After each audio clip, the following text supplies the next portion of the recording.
Check, test, 1, 2. Everybody hear me all right over there on the other side?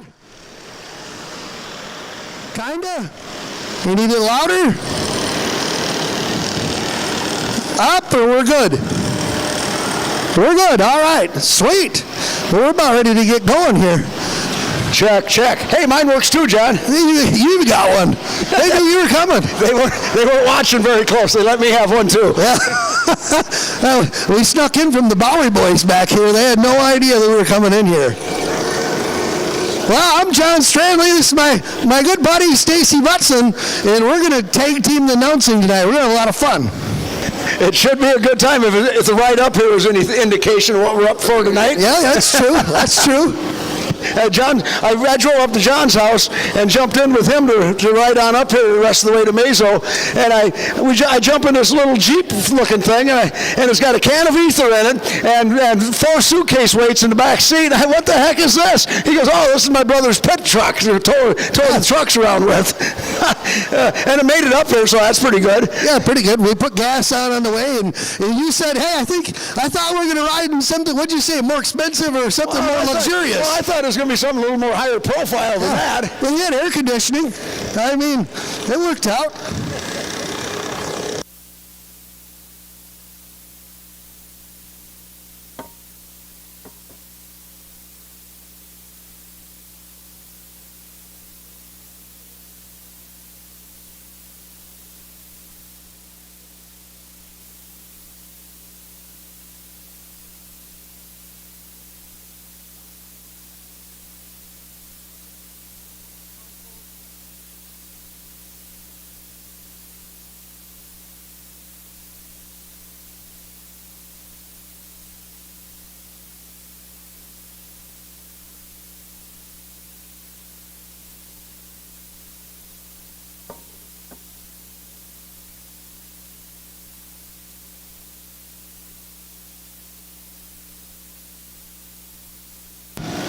Boy, they're getting things groomed up and ready to go. What a beautiful night here for Mazomanie Pull. And all you fans that are starting to flow in. And this is always one of them pulls that it just scattered about here a little bit. And as soon as pull time starts, it's just like everybody opens the gates and everybody rolls in. But it's going to be a great show here tonight. We're starting out with the Hot Farms, and then we'll be moving into Super Farm, and then Light Limited Super Stock, and we Pro Street Diesel Trucks, and then Light Pro, I do believe, is the last class of the evening.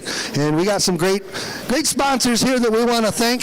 Kalsher Implement, Premier Co-op, Modern Heating and Cooling, Endress Insurance, Wisconsin Distributors, O'Connell Electric, Lawns Unlimited, Lake Ridge Bank, BLF Dirtworks, The Shoebox, Double B Services, and Hartung Brothers.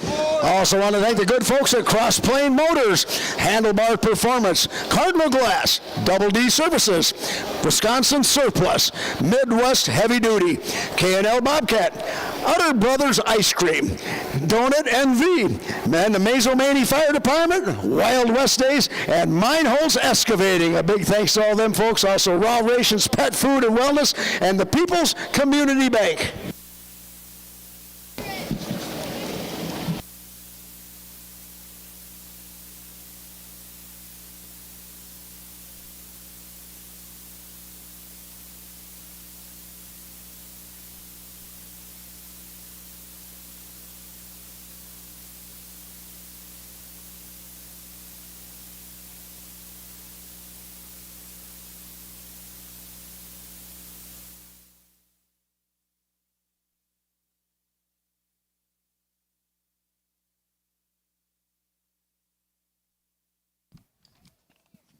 Well, as we get things underway here, we want to thank the Honor Guard here from Mazomanie and Middleton Honor Guard as they're out here going to take the track. And we want to especially thank Linda Weber, Zach Klessing, and Ben Nevers for doing the great job here of supporting the great state and also the great nation with our colors here as we celebrate 250-year birthday of the United States in 2026 here. Without further ado, ladies and gentlemen, please rise. And gentlemen, take off your hats as we salute this great nation, our honor guard.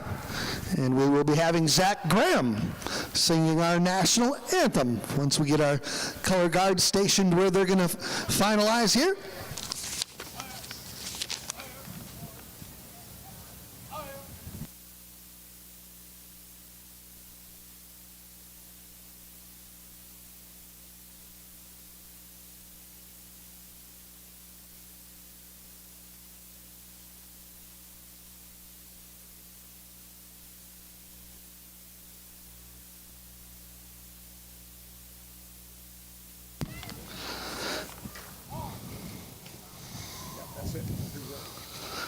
Ladies and gentlemen, Zach Graham. Oh, say, can you see by the dawn's early light what so proudly we hailed at the twilight's last gleaming, whose broad stripes and bright stars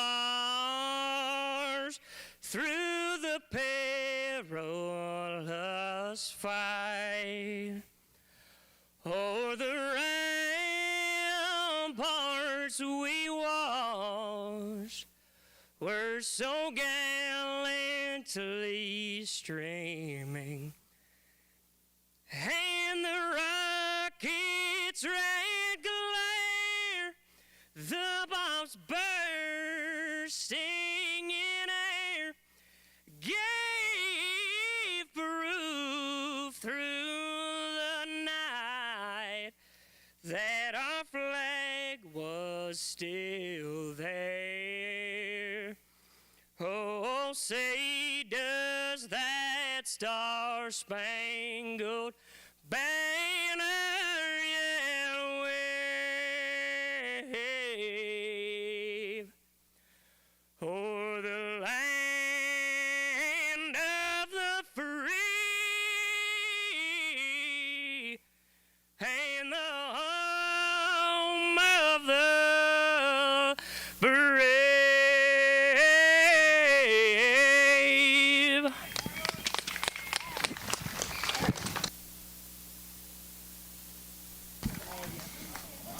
Thank you, Zach. Let's give Zach a round of applause one more time. Thank you, Zach Graham. He's pretty good at singing that song. He's very good at that. I bet he's a bit hit at the croaky bar. For sure. We also want to thank the Mazomanie Middleton Honor Guard. Let's give them a round of applause, too. Thank you very much. Well, John, your first class up tonight is going to be 466 Hot Farm. Look at that. 16 deep here tonight for Mazomanie. Looks like everybody's come on out for a beautiful Friday night poll. They're all out of the woodshed and put back together, as we heard a couple of them earlier in the week. And they got them fixed back up and ready to go here in fine order for tonight. We want to thank some of the great Badger sponsors as well for 2026. Hennessy Implement out of Dodgeville, Monroe, Wisconsin. Kwame Insurance out of Columbus. Nutrien. Lemke Motorsports out of Helenville. Ritchie Implement out of Cobb, Barneveld, Darlington, and Lancaster. Hoganics out of Westchester, Pennsylvania. Salam Equipment out of Hillsboro. Budweiser out of Sun Prairie. Rink Seed. Sussex Machine Company out of Waterloo. Didion Milling out of Cambria. Also, Moser & Associates Insurance Services out of Monroe. Gallett's Grading out of Jefferson. Compeer Financial. Insight FS. Wisconsin Custom Operators out of DeForest. And K&M Sales and Service out of Hancock, Wisconsin. We use their 2026 Ranger XP North Star Edition. So, any of you folks looking to get a new Polaris or a used Polaris or get something worked on, why don't you go out and check out K&M Sales and Service out of Hancock. Just up the road, nice little drive, and check them out. Hot Farm, first class up here with the Terminator sled. Test puller, going to be Brandon Bodenstein out of Highland, Wisconsin. So he will be the test puller here in the Hot Farm class.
What a beautiful night. Boy, you folks are going to see a good show here tonight as we are ready to go. And the leaders we're going to bring down here to the old suite here down here, we call it. Is we'll keep the leader right here, and then I think Dan Durst is going to be doing the speaking here with all the winners of each class. And each class, I think, has a sponsor on them here tonight. So Hot Farm, sponsored by Meinholz Excavating Incorporated. So we'll have them down in the Meinholz suite for the class. So we'll bring the leader down here and keep the leader with us. Brandon Bodenstein, Casual Encounter coming out. It'll be the test hook. The test hook in each class has the option to drop, third, sixth, or last if they choose. Or they reset the sled and come back again. Yeah, I want to thank you for dragging me along up here, John. This Mazomanie pole looks like it's got everything you need. Boy, what a great pork chop dinner we had earlier tonight, too. That was dandy. It doesn't get much better than that, does it? Yeah, you've never been here, so this is a new event for you. Yeah, I've been by here a whole bunch of times when they were having all them events in Richland Center, just passing through, but first time I came to the pole facility, very nice layout. And you got a swimming pool here, too. Oh, yeah. Be right up my alley, lay on my floaty and watch the pole. Yeah, you bet.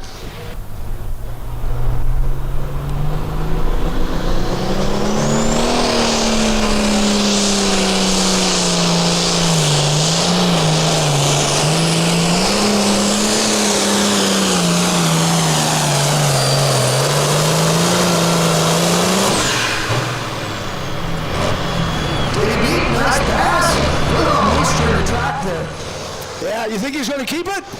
I think he will. That's a good run. Yeah. That's the hardest decision, ain't it? Test puller, keeping the run? Yeah, he's far enough down the track that I certainly would keep it. These guys are all pulling again tomorrow, too. You got to keep that in mind. Yes, that's true. Yeah. Edgerton tomorrow, 3 o'clock start time, and that's down at Thresherman's Park, actually between Edgerton and Janesville. Kind of closer to Milton, I would say, but... Yeah, it'd be hard to turn that pole down and think you're going to do any better, that's for sure. That was a good run. He picked the front end up nicely, and he's got one of them spring-load front ends on it, too. You can see that doing its job as it cushioned the front end coming down a couple of times.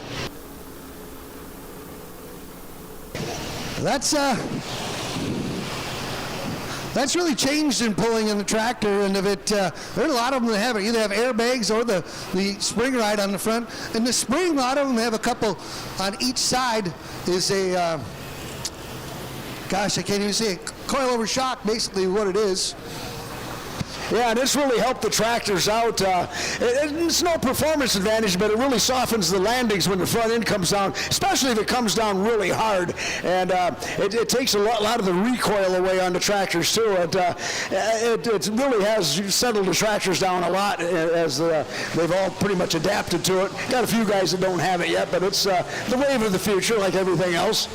333.372 for the Casual Encounter, Mr. Bodenstein. 333.372. And I think we got our answer. He parked in the leader's circle here, John. He's keeping her, I'd say. He's going to hang on to that run right there. Yeah, I mean, how could you turn down a 333? David Baker, Pole, Illinois, on his 1066 International. He's got a new turbocharger under the hood of this thing. When we were down at the Greene County Fair in Monroe last Friday night, he was not quite off the line. He had her just about wound all the way up, and pop, he blew the turbocharger in spectacular fashion. I was talking to him over there at the pork chop dinner, and he reached in his pocket, he pulled out a couple of aluminum parts and said them were sitting on number 7 or number 6 cylinder. So yeah, he had to pull the motor apart. It ingested the turbo. So I said, you got a new one? He goes, well, new to me. So you know what that means.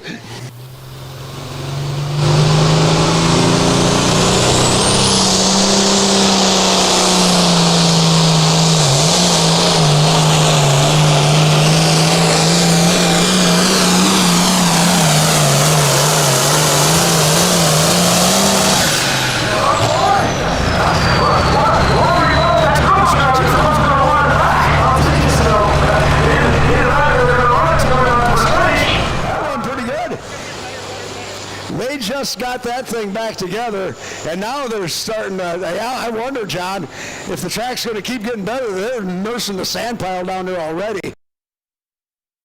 class. They may be, 352.222. They may be rethinking a little reset going on here, maybe. We'll find out tracks. I think they're going to reset. I see the officials talking already, so I think we'll be coming back around again.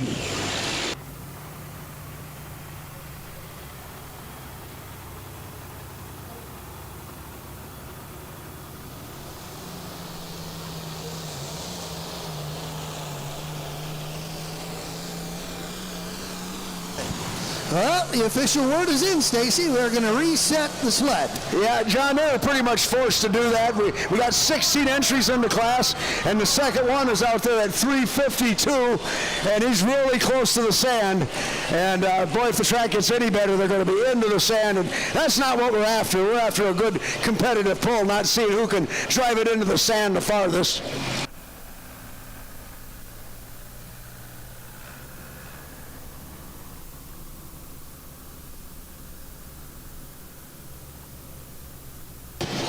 So our first two guys, they'll drop down to the end of the class, I'm sure, get their tractors cooled off as best they can. They're going to tighten the sled up. Well, we went 352 on that last pull, so I mean, we can take 30 feet out of it, no trouble. And Josh Jacobs, he's pretty good at that. He knows you want 30 feet out of it, this is what I'm going to do. And then your next pull will be 320. And that'll give us some cushion, because, you start running out of runoff room, you got to draw the line. And that's, the guys are just forced to do that, because if the track does continue to get a little bit better with 14 more tractors to run, we'll be seeing how far up the sand they can go. Well, someone check your wallets, check your pockets. We got a couple young gentlemen that brought a leather billfold here, I guess you could say. It's got some money in it. It's just one of them that holds money only. A little money clip they found over by the bushes over there. So you dig it in your pocket and actually dumped it out. Come see us. We'll give you your money back. And two young gentlemen that were honest to bring it up here. That's pretty good. Wouldn't have been me when I was a kid. See? I said honest. Well, how much money's in there, John? All of it.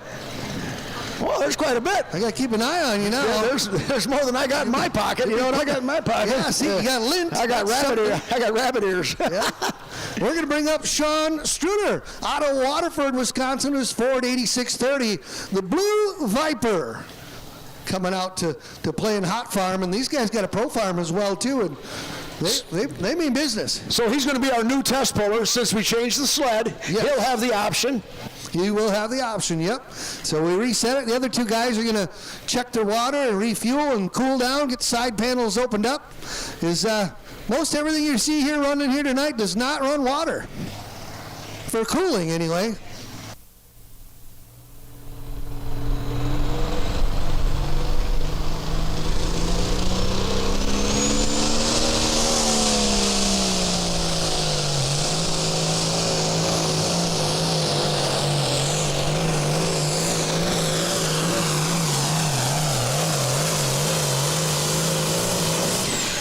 Well, there you go, Stacy. You called it right there. I think he took 30 feet out of it. I think so. He knew what he was doing. Josh Jacobs with the Terminator sled. I think he said he had 85 events this summer, and that was down from 100 last year. He's got two sleds to do that. One night on one weekend off. Maybe. If you think you got a bunch of free time, get yourself a tractor pull weight transfer machine, and you'll be busy. Yeah, don't worry about that wedding you're going to plan on going to. Or that camping trip you were going to take. Look at that, 325.518. We keeping the hook, and I think we got a good sled setting, so we're going to move forward.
All right, John, look at this. Rod Hogan backing up the sled. Look where he puts the sled at already. He moved it over. Way over. Way over. And look at the tires. He's got a different tire on the back of that bad boy versus the others. What kind of tires are those? Single cuts.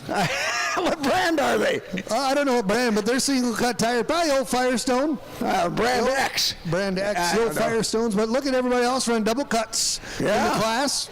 Other than Rod. And Rod, he's got quite the hot rod so far this year. He's been right up in the thick of things all season long with this tractor.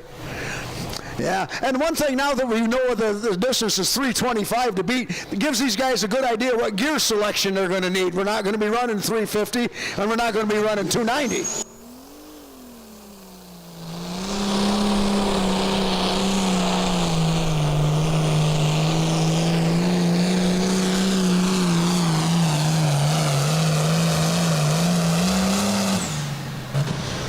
He was hustling at the start line. You see that? He come out hard. He kind of wound up and sidestepped the clutch, but he kept it on the right side all the way down. We'll see what the distance is. I don't think it hurt him, but I'm not so sure. It helped him a lot over there on the side. And we're going to see that throughout the night. I think, notoriously here for sure, Stacy, everybody uses the whole track. You'll watch here to the left as well.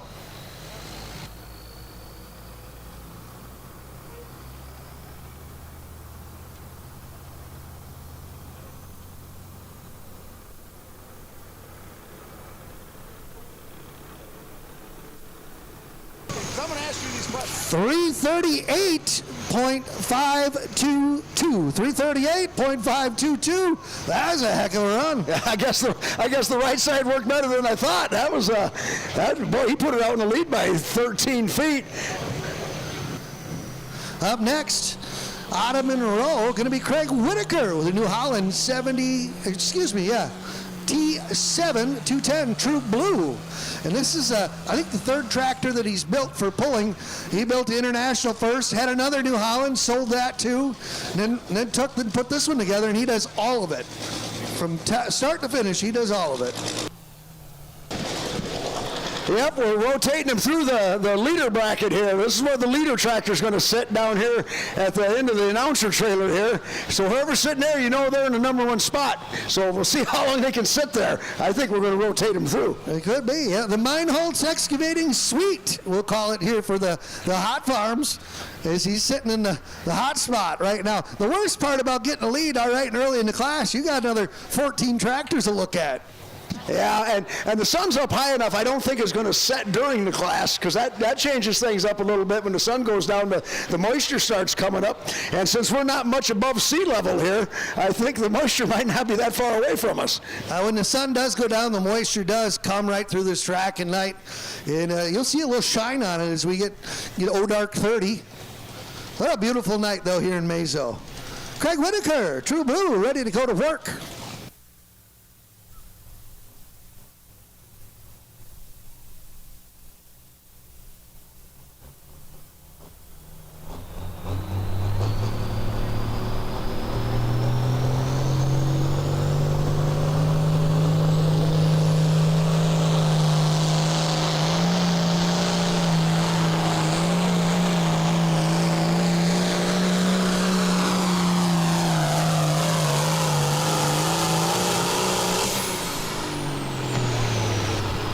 Right down Broadway with that run.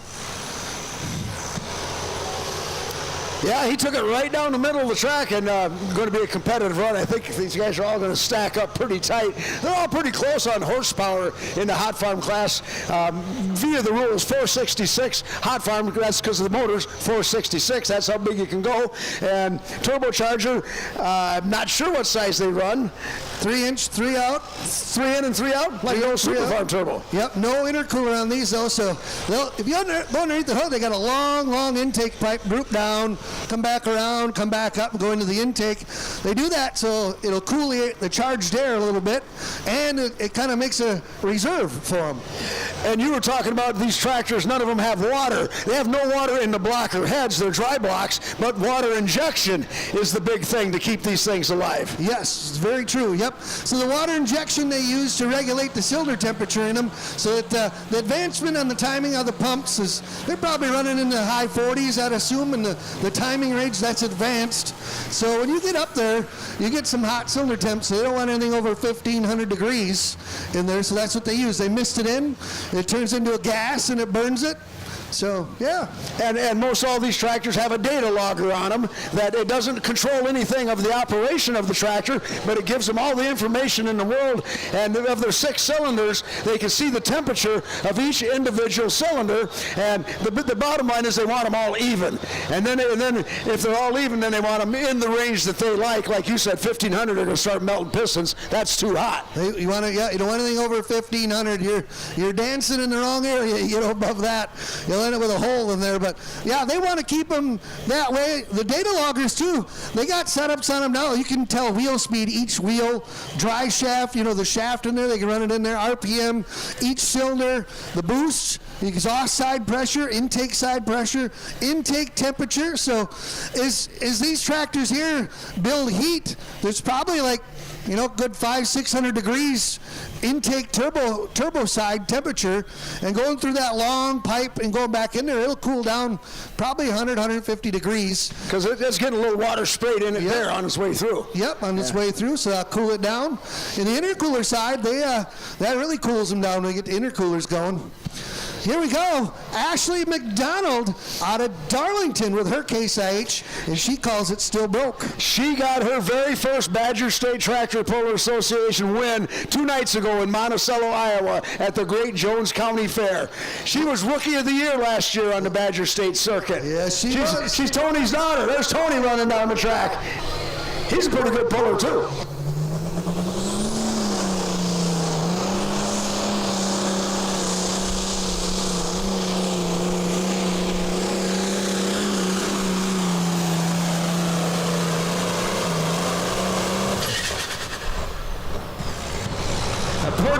Pretty good pull for Ashley. I think she's only about 18 years old too. She's a young gal. So any of you guys have been baling hay all day, you know, I ain't gonna tell you, but I think Tony's gonna come up and have a chat with you about that. Yeah, there ain't very many young guys that bale hay anymore. Oh, Tony's watching already. He's listening. Yeah. And who said he never listens to the announcer? He just tested that out. Yeah, I didn't think anybody listened to us. 332.682 for still broke. 332.682. And she's close to Craig Whitaker's distance there, 332.836. So that puts her in the 3rd spot thus far in the class.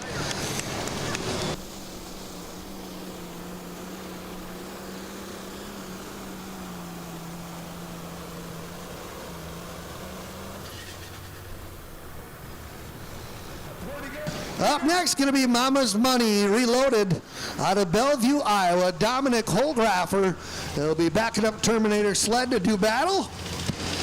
I think he's our defending point champion in the hot farm class, is he not, John? That is a fact. Yeah, last year he won her. And that had a great season. He would have been our first point champion from Iowa in recent history that I can remember. And I got early onset CRS, so that really doesn't mean a lot. Right. Yeah, and you've been around a long time too. 26 years doing this? Yeah, 30-some. Is it? Yeah, 30-some years, Badger State? You're considered the old guy. Yeah, I'm the seasoned veteran. How's that? Seasoned veteran, that sounds better, yeah. I like that, yeah. Yeah.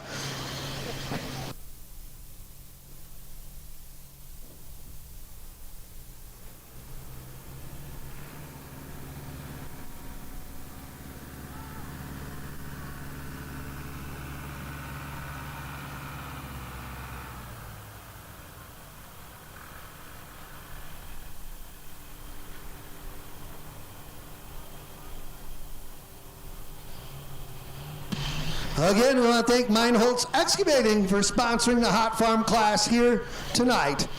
As now we take a look at Mama's Money Reloaded, Dominic Holgroffer, Bellevue, Iowa.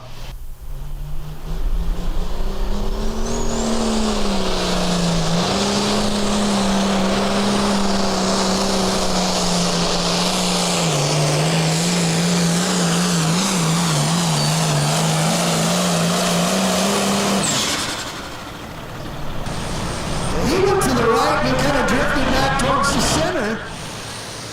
Your leader, Rod Haugen, he's sitting at 338 and change. He was on the right all the way down. Yeah, he started way over to the right. Now everybody else has kind of moved back to the center. I think we're going to start seeing some guys try some different things. I'm waiting for somebody to try the left-hand side down here on the starting line. Yeah, nobody's been over here yet. This is uncharted waters, we might say, on the left-hand side. 313.56, so Dominic Holgroffer went back on that run. Ooh, and I'll tell you what, with 16 tractors, I don't know what the point standings look like, but he could take a serious hit tonight. Ben Hayen will be next on Dosing Through out of Milledgeville, Illinois, and these are the other guys here that had turbocharger failure the other night as well. Yeah, he down at the Greene County Fair in Monroe last Friday night. He had the distinction of finishing second place, but just before he pulled the throttle back, he launched his turbocharger up through the exhaust pipe. Kind of unprecedented for the hot farms. They usually live a long time, but that's kind of the other thing. How many runs did he have on that charger? So. And like you were saying, John, these guys do not run an intercooler, so when they pop a turbocharger like that and it goes into strap metal, most of the time that stuff makes its way into the engine. And where an intercooler is kind of like a junk catcher. It'll stop most of that stuff. Might mess up your intercooler, but it'll keep the parts out of the engine. But since these guys don't have an intercooler, it goes right into the cylinder.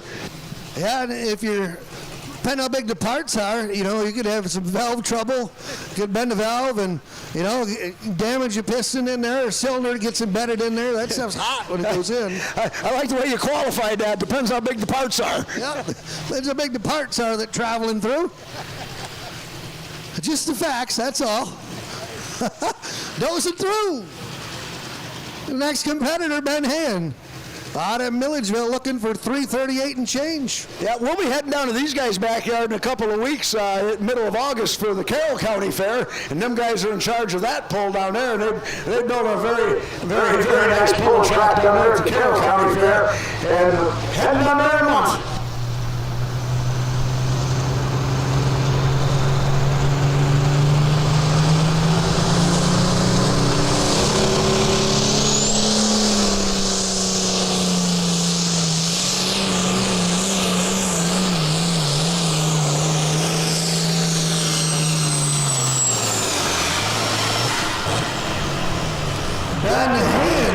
Losing all the horsepower he had underneath the hood, bringing Dosing Through right to its knees.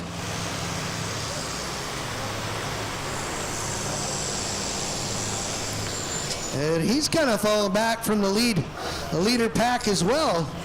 323.076, 323.076.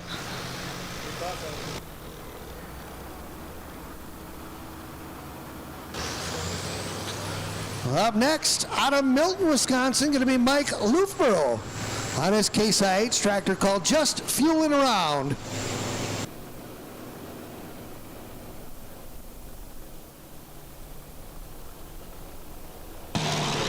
Boy, the distances, instead of increasing, they're starting to drop off a little bit, John.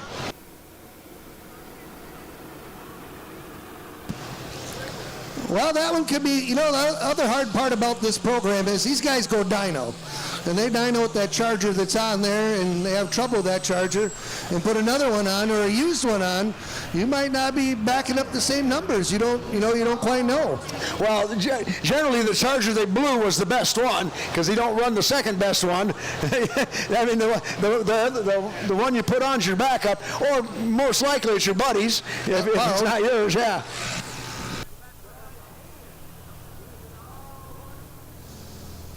That's one thing about pulling. These guys, they're competitors on the track, but boy, once they clear the track, these guys they're all family, they're all friends, they're all comrades, and they'll help each other out to know when to get the guy down the track at the next hook or that hook that day also. Holy smokes, we got Dirk Drury here tonight. Yeah, we're blessed with an old guy's presence right there. Man. Yeah. Dirk Drury, the number 1 flagman in the number 2 business. This is pretty good. And we got Kelly and Amy here tonight. This is kind of like old times. It is old times here tonight. Mike Lufborough, just fueling around out of Milton.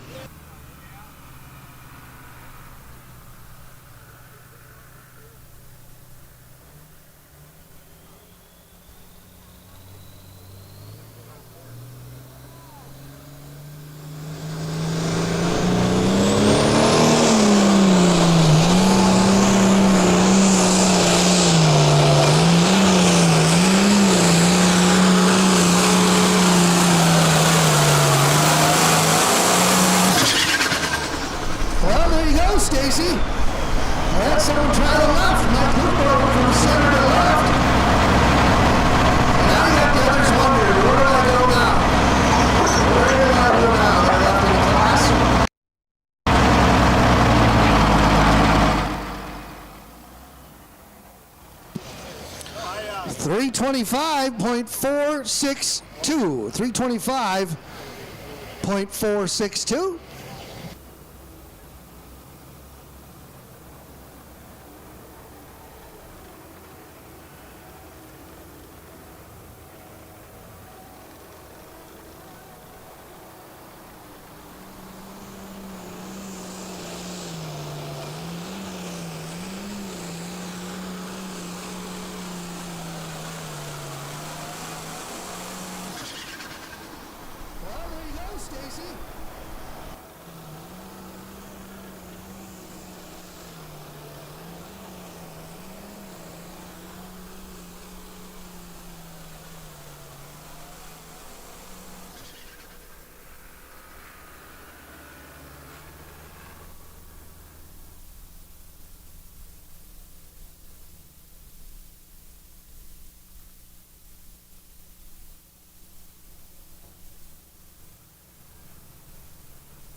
Rod Hogan, he's over here sitting pretty comfortable in the old Meinholz excavating suite.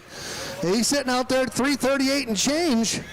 Up next is the Overfueled out of Stoughton, Wisconsin, 1466. New competitor for Badger State this year, Rich Suter.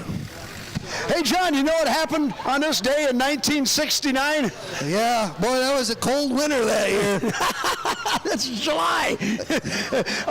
Apollo 11 splashed down on this day in 1969. You probably weren't even born yet. Nope. So they put men on the moon before you were even born. That's true. Yeah, that's true. Yeah, you didn't say it correctly, though. A guy like your fashion, 1969, that's when that happened. That's when that happened, on this date. Yeah, on this day. Yep. You got to work on that. Rich Suter out of Stoughton.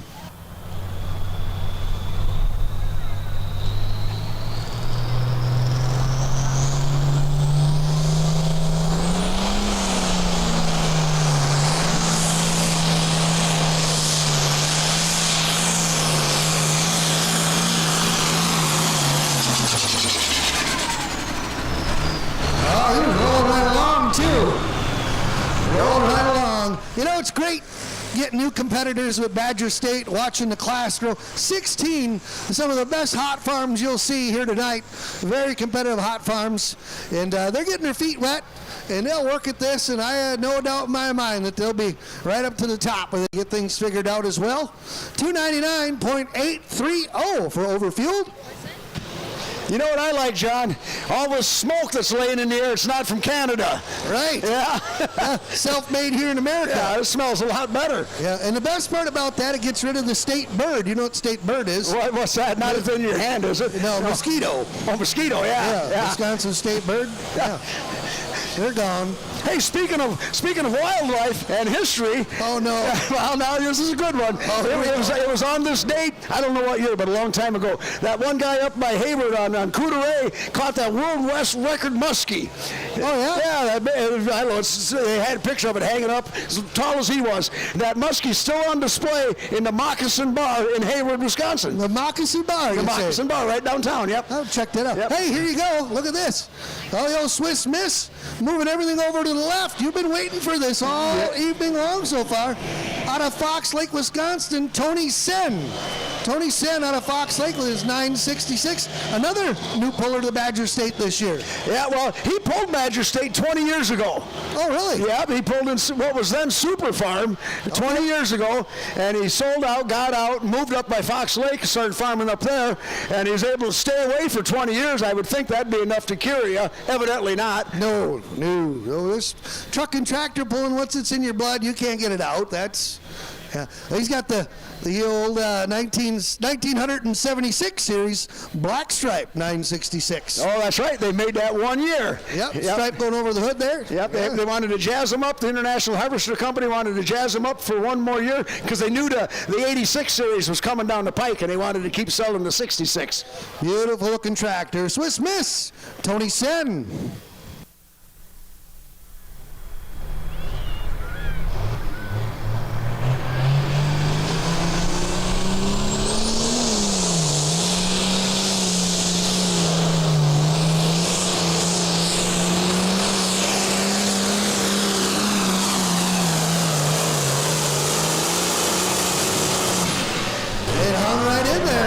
He had a good hole shot over here on the left-hand side of the track, and they let it drift right towards the center.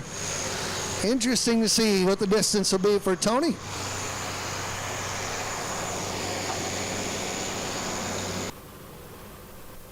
Oh, they're moving the cone. They're moving it even further to the left. Yeah, and he moves it back a half a cone width. Pretty precise operation down there. Oh, yeah, look at him. Whoop, there goes another 2 foot. Did he take it for another walk? Wow, you know how he is. Oh, no, he had to move. That is, don't you? He moved it out of the way for the skid steer. 329.566 for the Swiss Miss, 329.599. Your leader, 338, Rod Haugen, the Hustlin' Harvester, sitting out there. Second, looking like unofficial, of course, True Blue, Craig Whitaker sitting at 332. And in third is still Ashley McDonald, still broke, sitting in the third spot, 332.682. And we're about a little over halfway through the class, I think, pretty close. Mike Lufbro going to be driving the Still Fueling Around up next out of Milton.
Boy, he's got the sled over to the left a bit further than anybody else so far, I believe.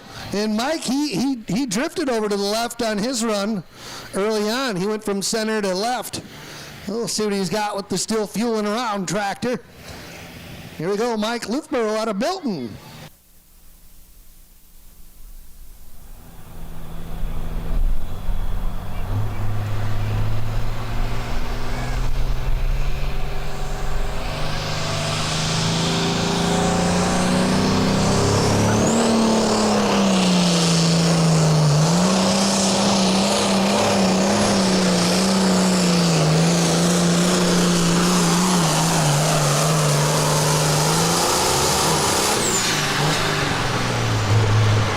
Pass.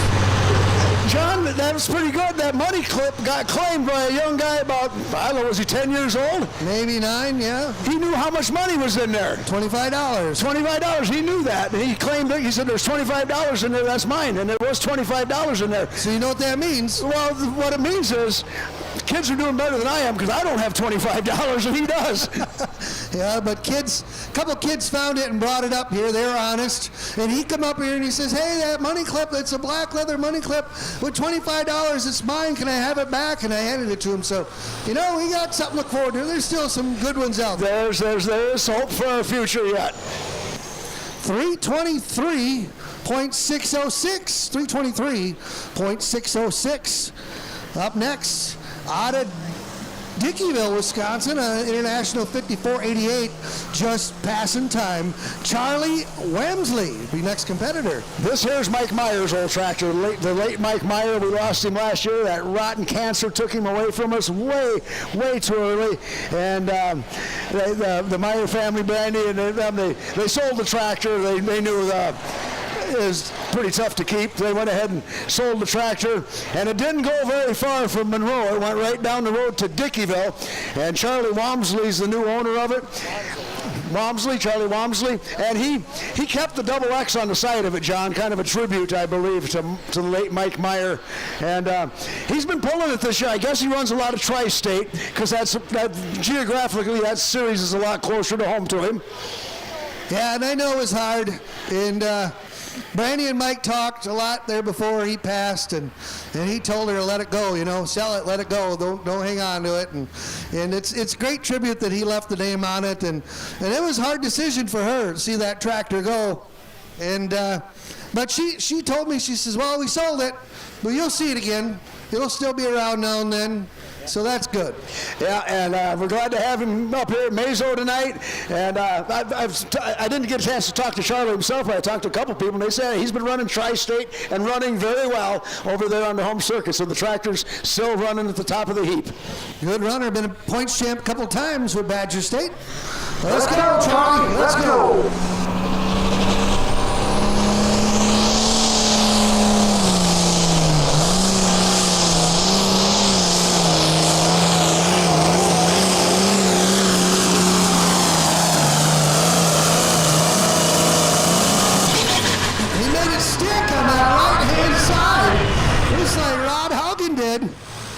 He walking up there in some pretty tall corn, I think.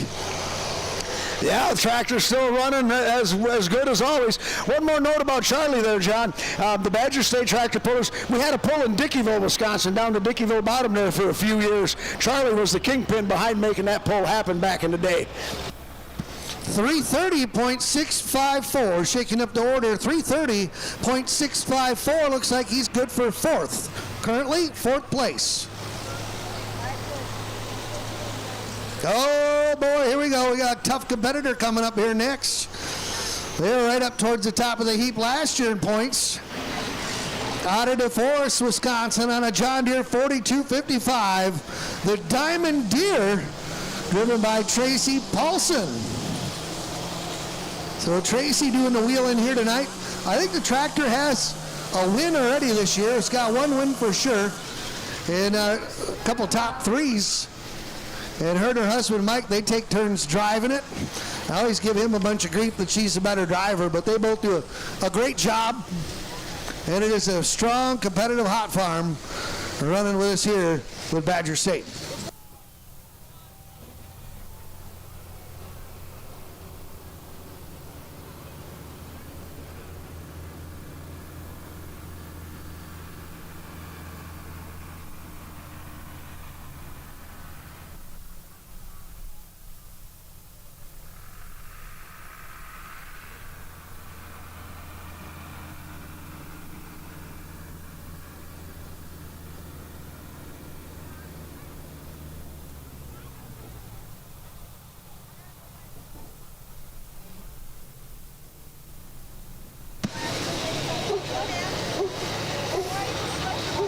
Yeah, we got Tracy backing up to the sled. Tracy Paulson from DeForest, the Diamond Deer. Her and her husband Melvin, they kind of switch off driving on this. And I used to think Tracy was the better driver, but Melvin knocked down a couple wins early in the season this year, so he kind of quieted me down on that.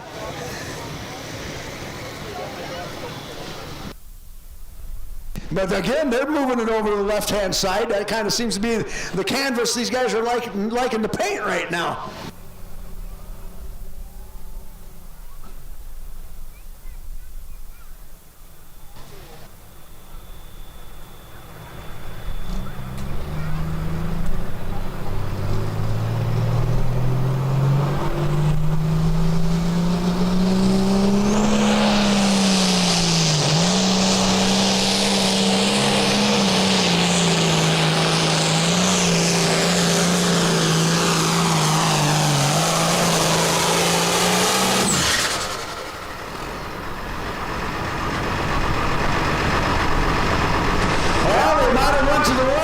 Too many times on that left-hand side of the track.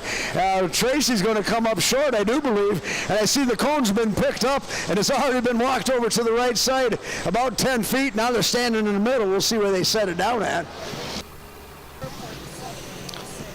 314.736. I also noticed coming off the line there that it was spinning pretty good on one side and not the other.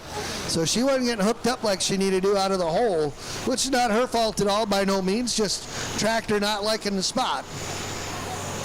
We want to thank Hennessy Implement out of Dodgeville, Monroe, Kwame Insurance out of Columbus, Nutrien, Lemke Motorsports out of Helenville, Ritchie Implements, Cobb, Barneveld, Darlington, and Lancaster, Hoganics out of Westchester, Pennsylvania, and Slom Equipment out of Hillsboro. Four more to go in Hot Farm. Four more to go. Lee Roof out of Darlington with his Case IH, the fair warning. I think he ended up third the other night over there in Iowa, I do believe. Yeah, Lee's been running pretty good this year. He's been near the top of the heap most every event so far this year. And they head back over to the other side of the track now. Everybody's been messing around with the left-hand side for the last, 5-6 tractors, John? And so the right side's kind of getting packed back down a little bit, and they're like, maybe it's ready for another good shot here.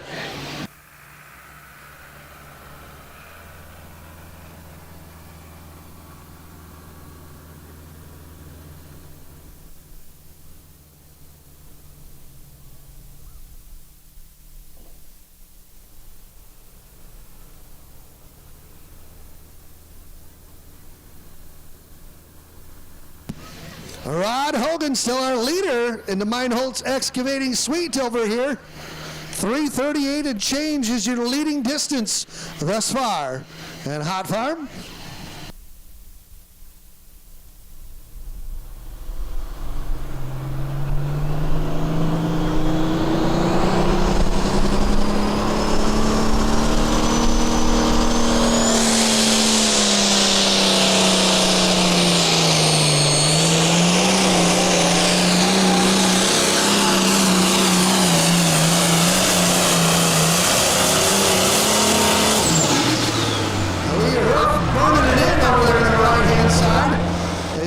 Back over there. He got himself a pretty good wheelie out here at about 100 foot or so. He was hooked up.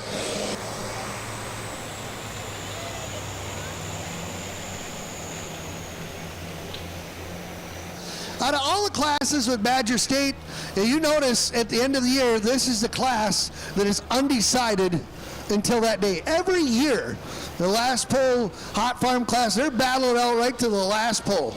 Well, and it's because these guys are all so competitive, and they're pretty darn equal, and they hook them a lot of times. So, I mean, if you're hooking 17 times, you can have a crappy hook or two and still overcome it, But if you only got, 10 hooks, you can't afford that. Well, we're getting close, folks. We're getting close. The leading distance is 338.522, and the fair warning goes 338.446. Oh, I wonder if he knew that as he drove past the Vern Meinholz winter circle down here. Well, that was close. That was very, very close. And he come off that right-hand side. That's the same place where Rod Hogan set the leader mark of. And he got hooked up pretty good. He had a nice wheelie there for about 50 feet and had all the power on the big back tires.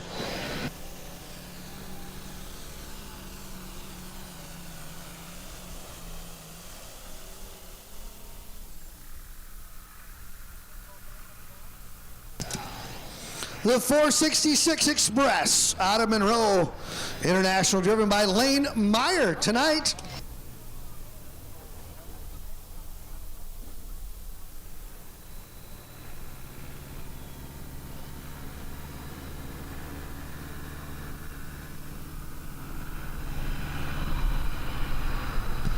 The Meyer boys are in town, the 466 Express. Let's see what they can do. 338 change. Actually, .522 is your leader.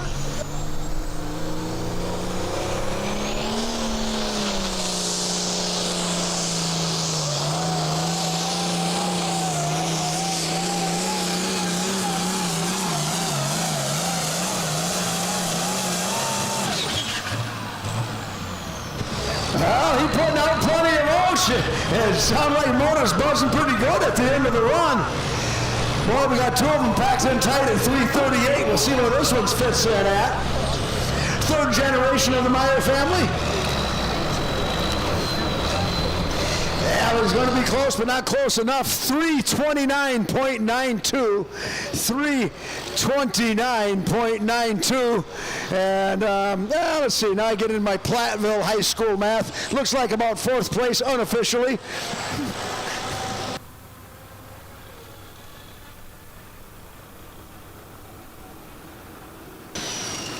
Two to go.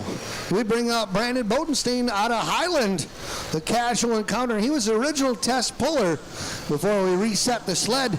Is David Baker set it way out there. Well, these guys here now having one pass with the program.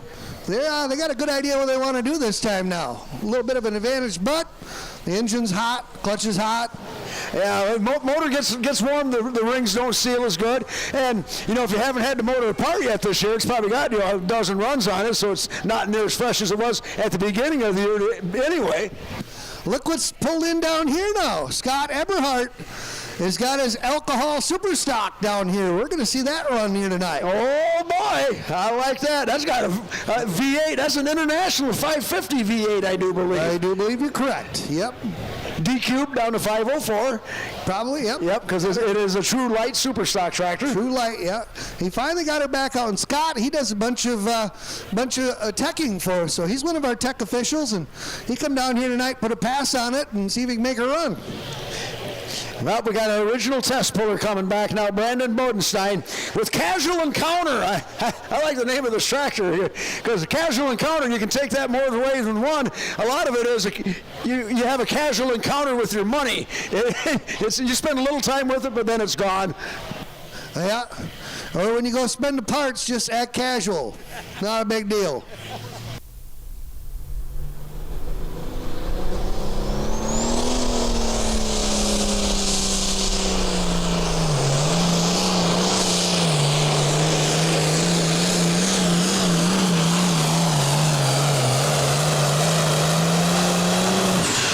Trying to wear out that right side, Stacy. Yeah, that seems to be the hot ticket so far. But after a while, they kind of use it up, and then they got to start looking around elsewhere.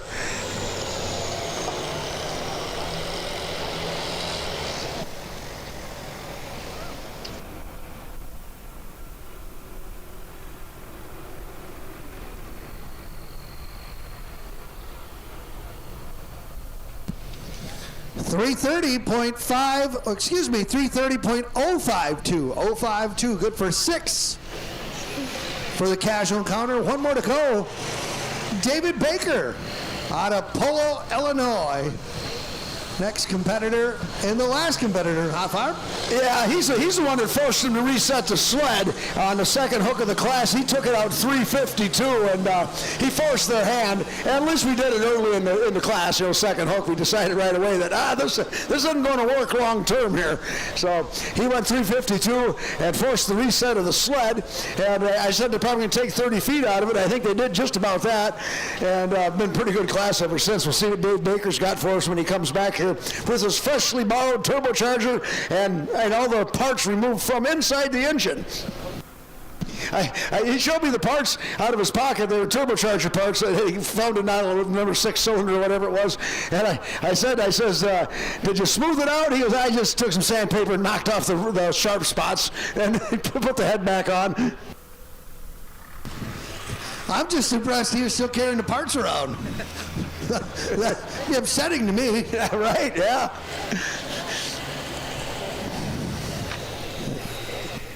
He's going to be this right of center where he's going to go. I got this distinct feeling he'd probably go right down the center of the track. That's where he's going to aim her for. Yeah, he's probably just looking for a good finish at this point. 328s or 338s. Them guys are out there pretty tough, and he's already got a lap under his belt. So, see what he got. He is the last tractor in the class. Last tractor to go into class, and I think we're going to take a look at the light alcohol super stock tractor.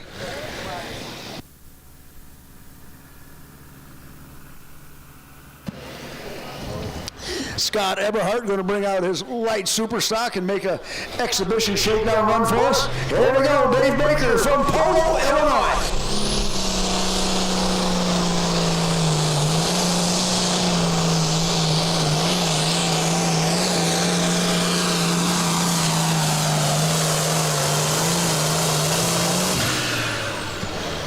A nice solid pass for Dave Baker, and him and Brandon Bodenstein both, coming back. They came back within an hour, but still, it takes a while for these things to cool down, and they made some pretty good runs coming back.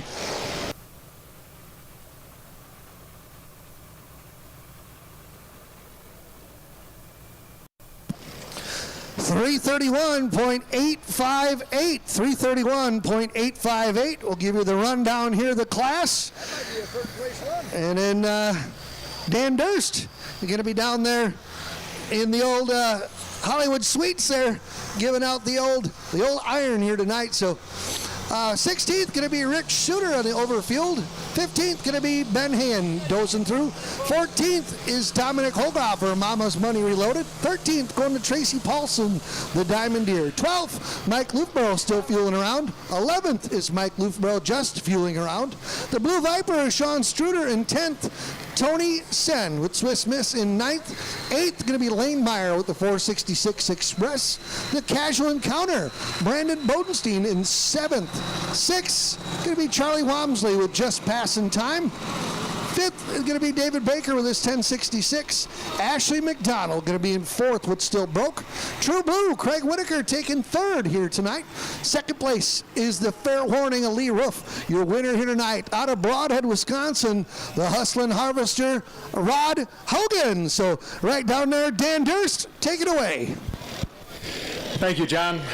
Welcome, Mazomanie. We're in for another good pull tonight. I got with me Rod Haugen. Rod was the first place finisher. Rod, that's got to be a little bit stressful at the top of the class. Sit here and watch all your competitors go by you as you just defeated them. Quite a feeling. Congratulations, Rod. First place. Thank you. Hey, Rod, a question for you. I'm going to reminisce a little bit. We're going to go back to the 80s. I remember a tractor called Hogan's Hero from Broadhead, Wisconsin, pulled diesel super stock on the Grand National Circuit, and it was tough as nails, tough tractor to beat. Can you tell me what the connection there is?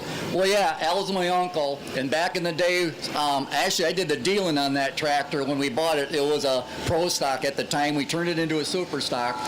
Fortunately, Al liked watching me drive it a lot of the time instead of him running it, but I could only run it for a year or two, and then we were milking a lot of cows. I couldn't get away. But Al's moved on now up above, hopefully tonight he's looking down on us and that, but we had a lot of fun back in the days pulling super stock and that. And one thing I will say, it's easier when you're running somebody else's tractor, because that way you're not thinking about your checkbook when you're on the starting line. When it's your own tractor, you got to try to throw that thought process right out the window and just drive it like you stole it. Rod, that is a mouthful right there. That's a lot of truth, folks. That is a lot of statement there. Rod, congratulations. Great to see you here. Hope to see you next year. Thank you very much. You're welcome. And this plaque was sponsored by Meinholz Excavating. Thank you.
Okay, Scott Eberhardt's going to make his shakedown exhibition pass after the Super Farm class, John. So that's how that's going to happen. That'll be after the Super Farm. All right, they're going to do a little quick track grooming here because they're kind of digging some holes up here. They want to keep it fair for everybody, get her tightened back up. So do a little quick track grooming. We want to thank our great River Rumble 2026 sponsors, Kalsher Implement, Premier Co-op, Modern Heating and Cooling, Endress Insurance, Wisconsin Distributors, O'Connell Electric, Lawns Unlimited, Lake Ridge Bank, BLF Dirtworks, The Shoebox, Double B Services, Hartung Brothers, Cross Plains Motors, Handlebar Performance,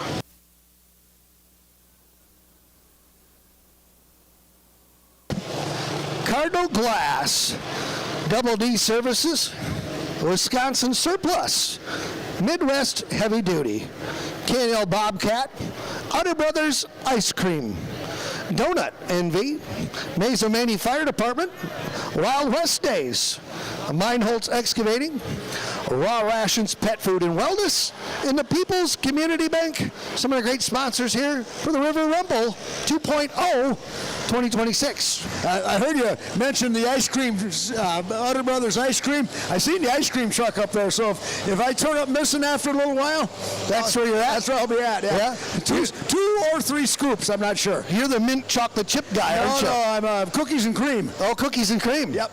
Butter pecan's one of my favorite as well. Okay. Yeah. Well, we'll know when you come back because you have that big old ice cream mustache. You won't be able to hide it. I had 3 scoops down at Freeport the other night, and it was pretty hot out yet. Yeah. And believe it or not, my mouth almost didn't move fast enough to get that cone down before it melted all the way down to my elbow. I find it hard to believe.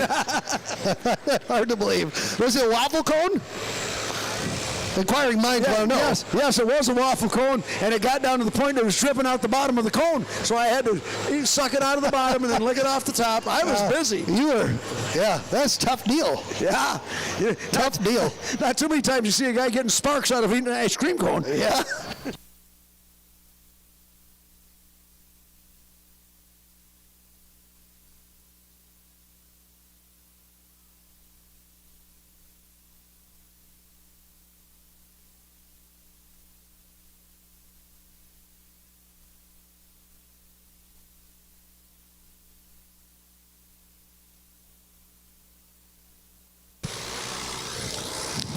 Well, we get ready for the Super Farm class that's coming up next. Our very first puller is a pretty interesting fella.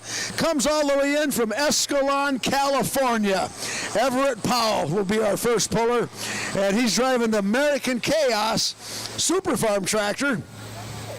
And the Powells out of California, they're an interesting bunch. It's a father, it's a grandfather, a father, and a son, or grandson, I guess, it depends how you look. 3 generations, how's that? And they've got 3 pulling vehicles. They got 2 of them here tonight. They got the Super Farm tractor, and then the grandson, he's got the Pro Stock diesel truck he'll pull later on. And Everett, he just flew in Wednesday night in time for the pull over there in Monticello, Iowa. He didn't drive anything, but he's here tonight. He's going to drive the Super Farm tractor, and then tomorrow down in Edgerton, he's driving the Pro Stock tractor for the very first time. Now, all 3 of these pulling vehicles, they spend the summer in the Midwest. They stay over at Blackburn's Performance Shop over there in Cuba City, and that's where they spend their summer at. And grandson Trent, he works for Blackburn's actually, so he's serving an apprenticeship there, learning how to work on all this stuff. And super nice folks, and boy, the fact that they choose to base their tractors here in the heart of Badger State country during the summer says something about the whole setup. And truck. And truck. Yep. Now that's great. Great people, and yeah, I see old Scoop Butson living up the old nickname over there, getting a scoop earlier. These guys run a crane service out there in California, out of the valley, and they will lift and set anything that needs to be set, from highline towers to HVAC units to big things to put on ethanol plants, the big generators and stuff. It's pretty impressive stuff they got. 9,300-pound Super Farm, all egg chassis, 24.5 tires, 640 cubic inch. They can run an aftermarket head and header on them now. Different intake, stock block, all egg cast all the way through. This class produces right around 1,800 horse-ish range. So anywhere from 17, 1,800 horse. 3-inch charger, inlet and outlet, slotted charger through an intercooler. And I'm thinking this is his first time on the Super Farm this year.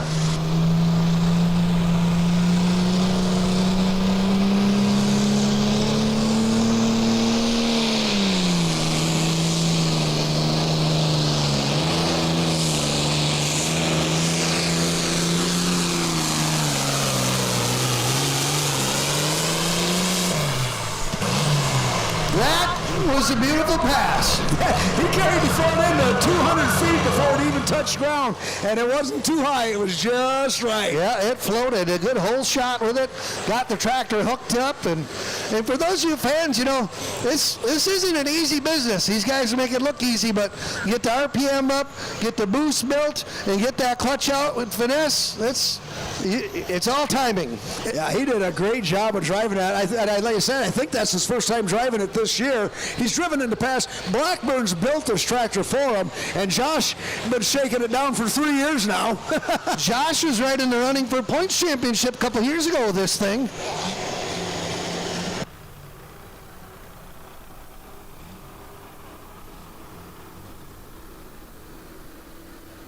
We'll put him in the suites there as he's sponsored by Meinholz Excavating as well. Super Farm class 346.788.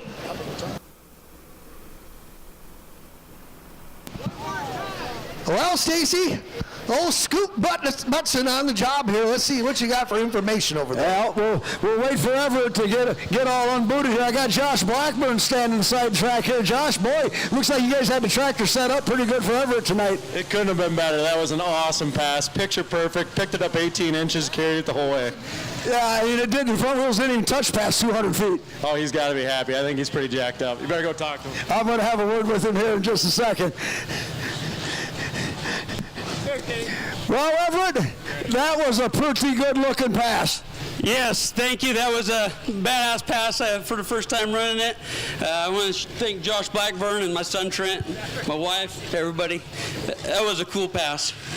It looked like it felt pretty good. That is your first time in the tractor this year. That is my very first time in the tractor this year. Very good. Are you psyched up for the pro stock tomorrow then? Yes, I am. All right, folks, give him a big hand. All the way from Escalon, California, your leader, Everett Powell. Boy, them guys are happy. I can't blame them. Up now, Tanner Jelly out of New Glarus, Wisconsin, and he's driving Katie's Kitchen.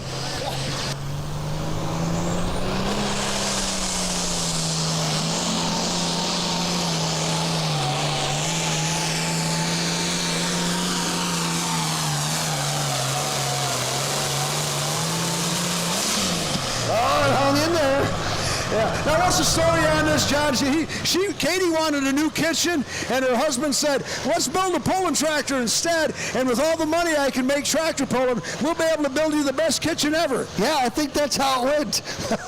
I think she was supposed to get a new kitchen, and they showed up with the pulling tractor. That's kind of the deal. Oh, that's how it went. Because I asked her, I asked her if she got old cabinets, and she said it's laminate from IKEA. Yeah, IKEA, yep, that's it.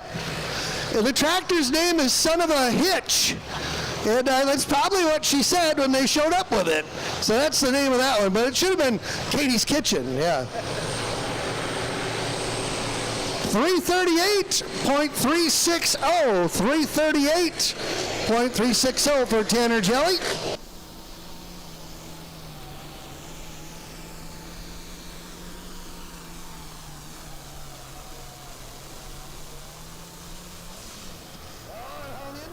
Yeah, all you folks down the starting line there, be aware as tractors are coming back through there. Some of them are coming through at a faster pace than others. Look at here, Dan Vinny here with us tonight out of Cottage Grove, Wisconsin. Crank it up, Super Farm. He's been a past points champ with Badger State. And he had a pretty good season going already on the Fent High Stakes Series. As he's got a win and been hovering around the top 3 and running right up there in points. Yeah, they got 2 events left on the high stakes series, and there's a bunch of marbles on the line there. A lot of marbles. Yeah, him and Chuck Ginterberg are here playing with us tonight. We're glad to have them on board. Always good to see them guys come back to the home base of Badger State.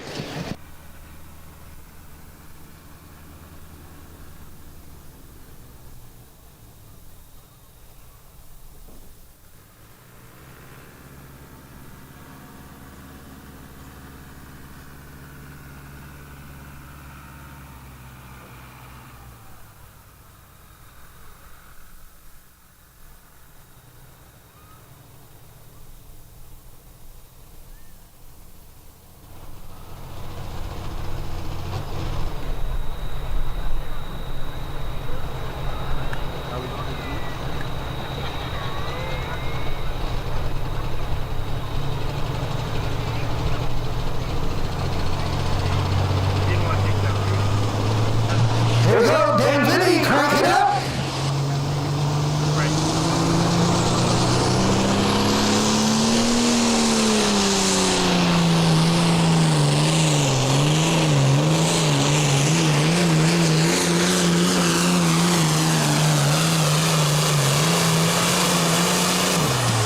Oh, plenty of power left over. Little crank it up tractor, Dan Vinny.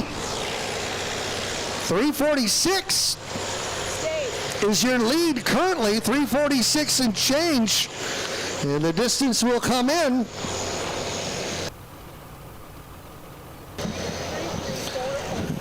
$334.482. 334.482.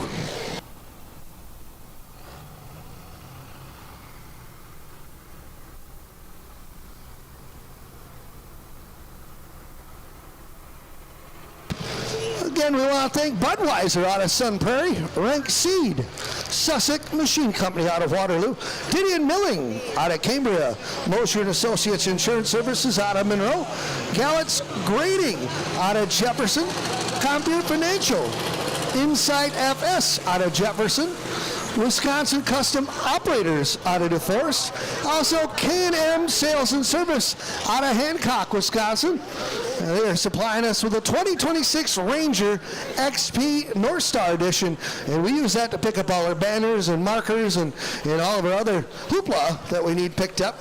So great sponsors of the Badger State Tractor Pullers. Up next can be Jeff Griswold out of Heartland, Wisconsin. This case, the Viagra King, Wally Weezy's old tractor. The old Viagra King, one stiff competitor, it says on the side panel.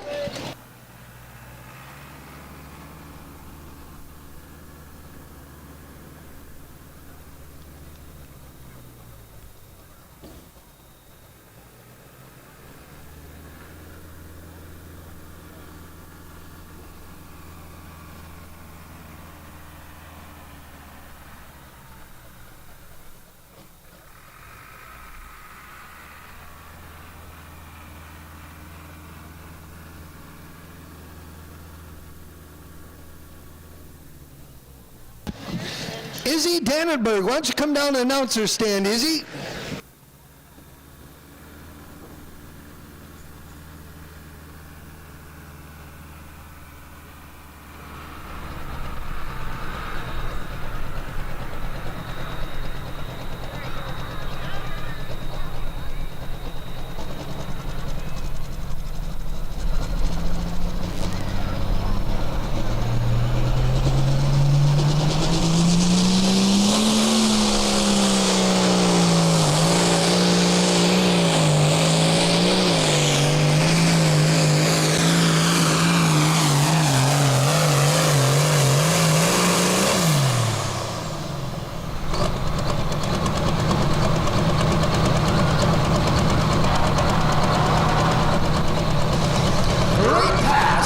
By the old Viagra King of Jeff Griswold, Heartland, Wisconsin.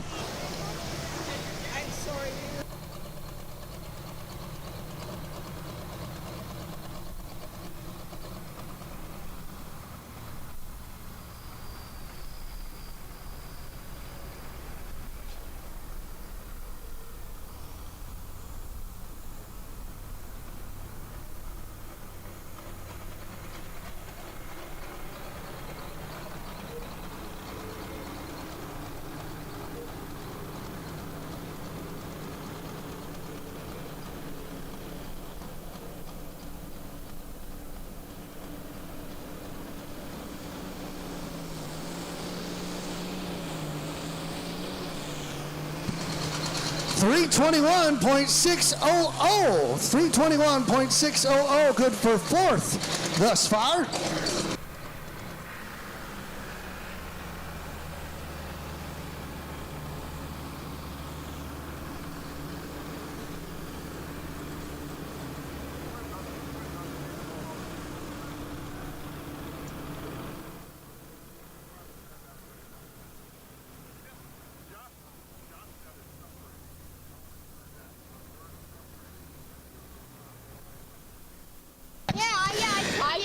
This here's going to be Mitch Berg out of Argyle, the disorderly deer. Beautiful looking John Deere tractor. Mitch Berg out of Argyle. That's a wide spot in the road between Monroe and Darlington.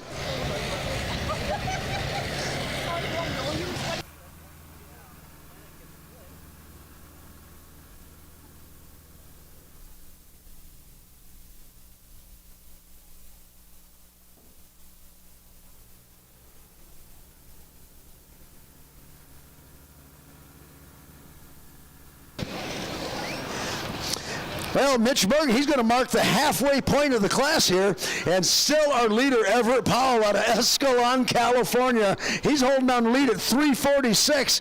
Only one in the 3:40s. Looking pretty convincing thus far.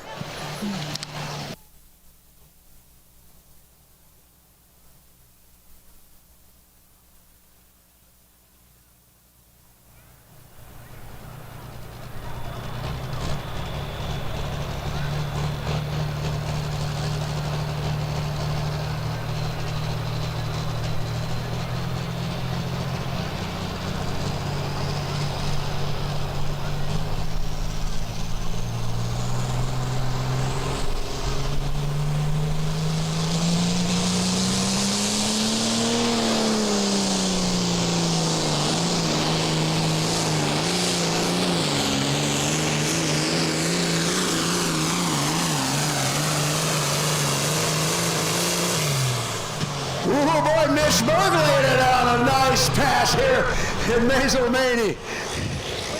River Rumble 2.0.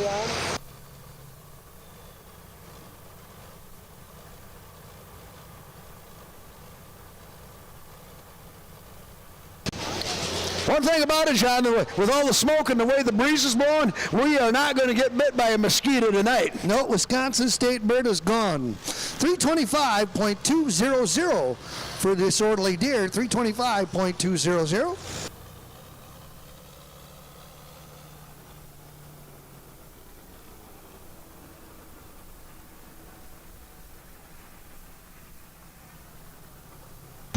Thanks to more of our great sponsors here for River Rumble 2.0. Want to thank the good folks at Kalshire Implement, also Premier Co-op, Modern Heating and Cooling. I bet they've been busy for the last 3 weeks.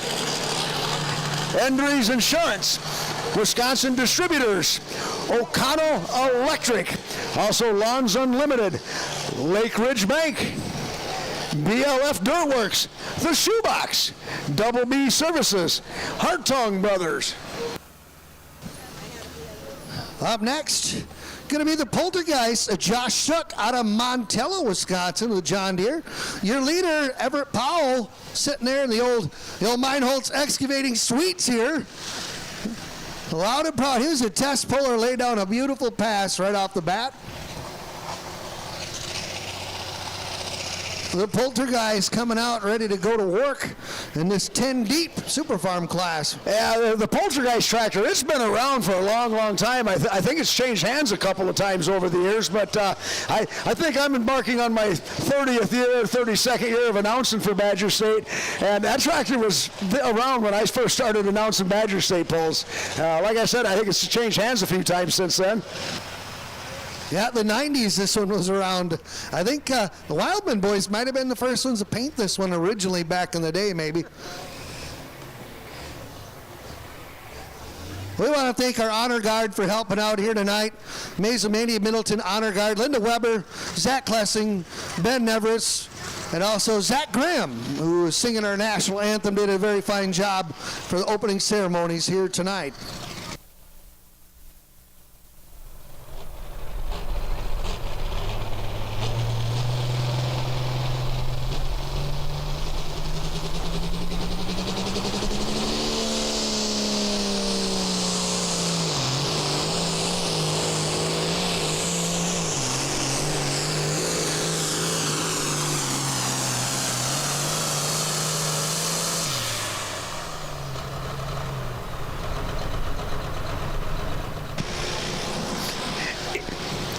Each passing tractor, Everett Powell can breathe another sigh of relief, I think, as he is sitting out there in pretty good shape right now. We're past the halfway point here in Super Farm.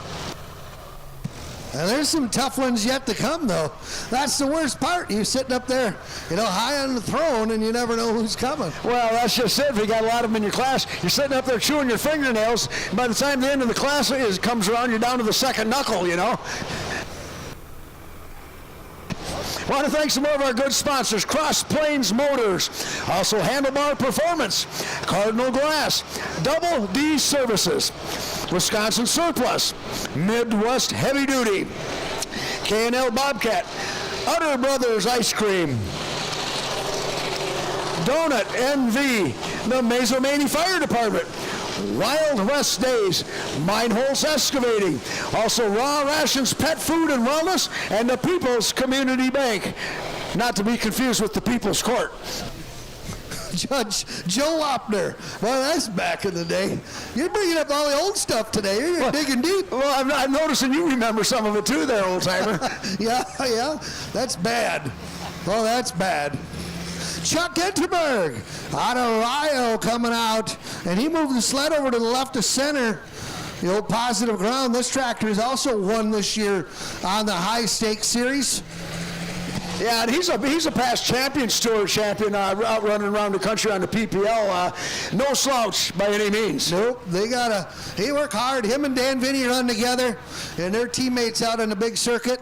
And it's always good to see these guys come back home. It's like homecoming. These guys come and run with us here. They don't run for points. This is just a drop in a hat for them. But it's good to see them out and having some fun with us. Yeah. Oh, and the rest of the competitors go, oh, them guys are here. Okay. Yeah, them guys are here. It'll be one of them nights. They know the competition just got a little bit steeper.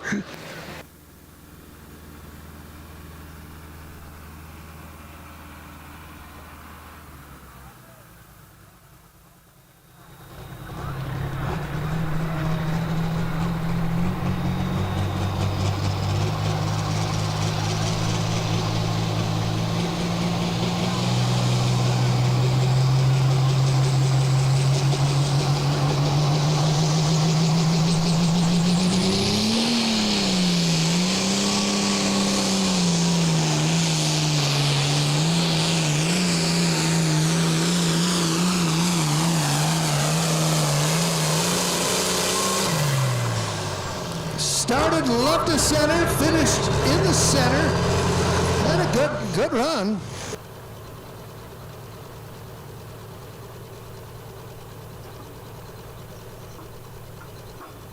Yeah, I think Chuck Gunneberg, he's like me now. He used to work. Where did he work at, John? Peterbilt, Wisconsin. Yeah, for 30 years or over 30 years. 30 years wrenching on diesel truck engines. Yeah, and at home. I think he still does some wrenching at home, but it's pick and choose there what he gets to do, Oh, yeah, he gets inside. No, I'm not touching that. Yeah, I'd love to help you, but not today. That's pretty good. 30 years retired. Good man. Oh, 35 years, John. 35 years. We're way off. 35 years. 35 years. 320.058 for Chuck. That might make him just about as old as me.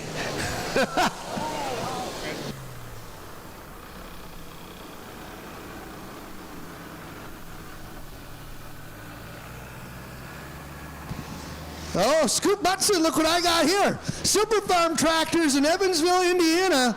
The all cranked up of Jason Vinny's tractors got 2 wins on the big circuit. They're down in Evansville, Indiana tonight for the Champions Tour. Sean Boyd doing the driving. He got first, and then the Screaming Norwegian, Justin Johnson, driving it up the 3rd spot down there. So that's pretty good. Pretty good. Yeah, look at the rest of them down there. Brian Barman cracked the top 5, and Casey Fritz 6, it looks like. Yeah. Good showing for the Badger State guys down south on the big circuit. Well, that's pretty awesome. That tractor all cranked up was the points leader coming in tonight here with Badger State. And went down there and got 2 wins in the Champions Tour down there.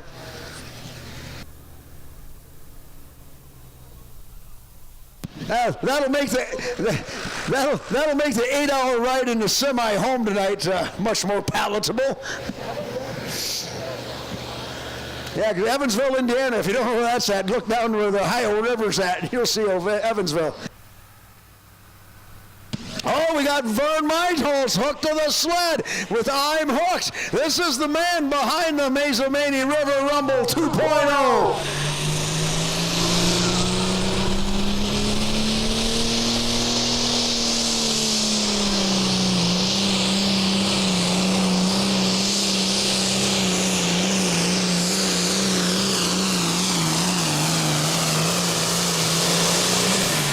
And that's probably the first time Vern has had a chance to relax in the last 2 weeks, as he's been the kingpin behind making all this happen. I'm sure he's got a lot of help, but somebody's got to be in charge, and it's Vern and Melissa Meitholz. Yeah, he hurt that tractor last week too. Yeah, cracked the head on it. They put a different head on it and got that all put back together. So he come run here tonight, and he does not run an intercooler. He runs a little bit of Tri-State and also WTPA circuit. So you cannot run intercooler with those Super Farms over that way. So rather than switch it back and forth, he just leaves it one flavor. Yep. So he ran a little bit less horsepower than the rest of the guys. He figures they haven't dynoed it. And last year, Tractor Stellar is a hot farm here, and they blew it up. up and it turned into a super farm within a few weeks. Funny how that works. Yeah, and it's been super farm since. So they're working on a new bullet for underneath the hood, but it's going to take some time. And but they'll get it. It's good, strong runner. And you know how this stuff kind of gets recycled too. There's been a lot of super farm pullers move up into the 4.1 class. So I don't want to say there's a lot of super farm parts laying around, but I think the availability is there. Yeah, that's for sure. 300.552. 300.552. He was out shaking down the sled before we started pulling tonight with that 60-30 John Deere, and he looked like he was having fun. And we talked to him, John, and he said that's the tractor he got his start on, that big 60-30. Yeah, there's an old boy that helped him out get that thing going, and he went to the first pull, won it with that tractor. Went, what did he say, Portage? Yeah. Went there and won it. And the old boy says, well, what do you think? And he said, I'm hooked. And that's the name of his tractor ever since. I'm hooked. He come by it honest. Yep, come by it honest. Next competitor, the Gold Rush out of Union Grove, Wisconsin. The old Minneapolis Moline, Dan Castenson. He'll be coming out here to raise a little havoc with a Terminator sled.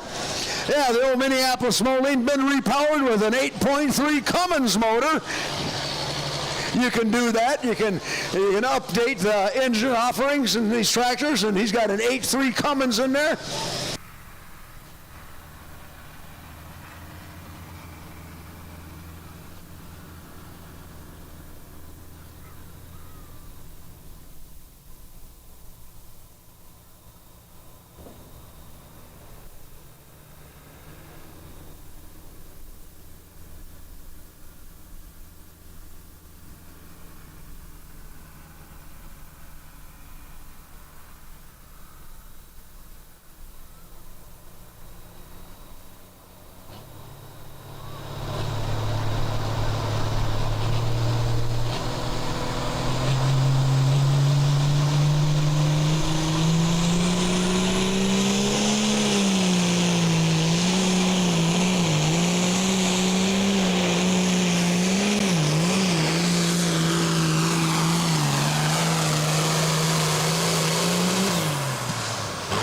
Castenson, the old Minneapolis Moline, was dancing around about 125 foot before it truly set in.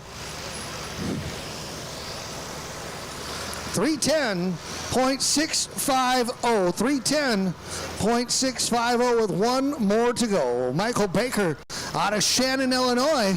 This John Deere 5020, the Fat Bottom Girl, will be the last competitor and the last bullet to dodge. The California Kid. That's what we're going to call him, the California Kid.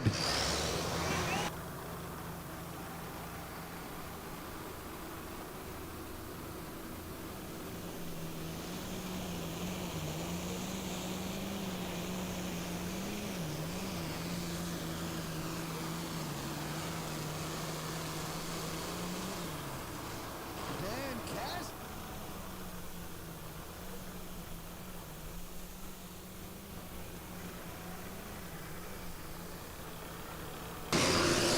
.346 and change is the lead, still held by Everett Powell with one to go. Michael Baker, our last tractor coming to the line with a big John Deere 60-30. I guess this is a 50-20, but he calls it the Fat Bottom Girl. And that's not disparaging marks about a girl's bottom, but the rear end of this tractor is large. The big block John Deere's, the castings for the rear end housing for the 50-10s, 50-20s, the 60-30s, very, very large. And it takes quite a bit of work to get them down to weight, as a matter of fact, to get them down to 9,300 pounds. Michael Baker, he's done a lot of different things in his life, motorsports-wise. He raced BMX pedal bikes until he was 21 years old. I thought that was a young man's thing. Then he went on to that from motocross, raced snowmobiles, raced snowcross snowmobiles. That's not a young man's thing either. And then moved on to that to off-road racing style stuff. Settled into tractor pulling here the last several years. Comes up from Shannon, Illinois.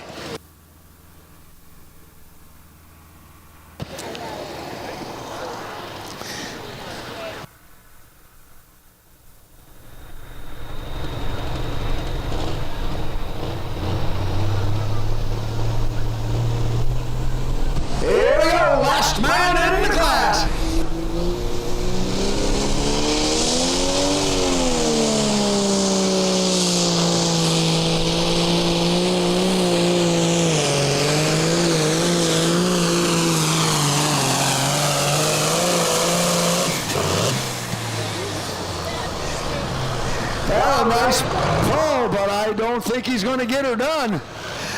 We will get the final measurement and give you the rundown. But I think for the first time ever, we are going to have a winner from California. Oh, my goodness. Give me the complete and final rundown here. Here's how they're going to finish up. Michael Baker with the fat bottom girl, he goes 299. That's good for 10th place. Vern Meinholz finishes 9th. Josh Schuick with the Poltergeist finishes 8th. Dan Casterson with the Minneapolis Moline, 7th place. Chuck Gunnerberg, 6th place tonight. Jeff Griswold on the Viagra King case, 5th. 4th place goes to Mitch Berg with the Disorderly Deer. And rounding out the top 3, Dan Vinny with Crank It Up finishes 3rd. 2nd place goes to Tanner Jelly. And your winner out of Escalon, California, driving the American Chaos, Everett Powell. Boy, let's give him a big hand. That first time he drove the tractor all year, and he puts it in the winner's circle. Unbelievable.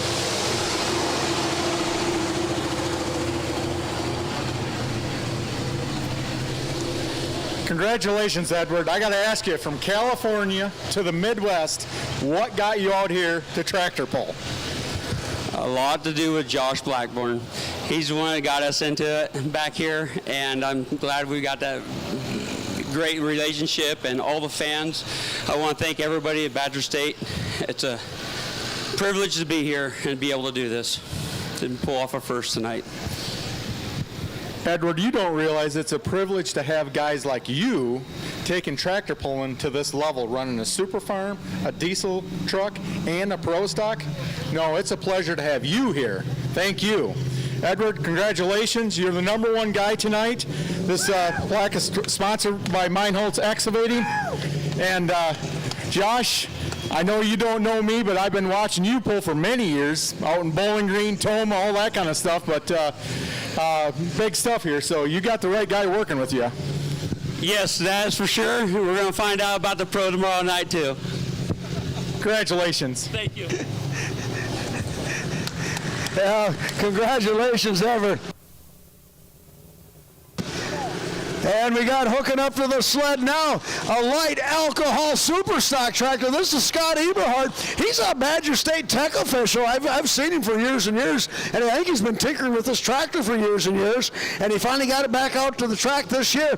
This has got a International Harvester motor. It's the 550 V8, and he's got a D-cube down to 504 cubic inches, 3 turbochargers, and it's a V8, so it's going to sound a little different. It's not going to blow any smoke. This is just a shakedown exhibition run for him. Pretty close to home. Let's see if he can get it on the track.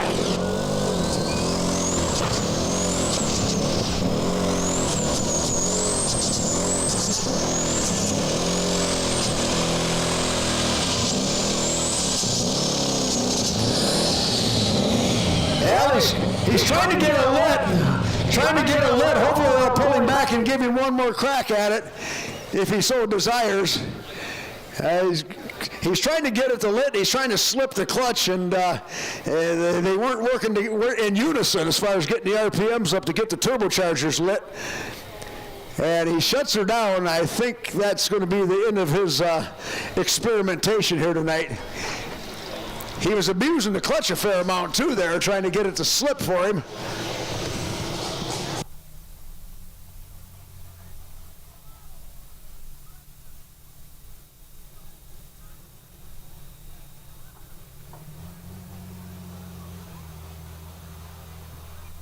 Hey, we need a tow-off tractor, guys. We need a tow-off tractor.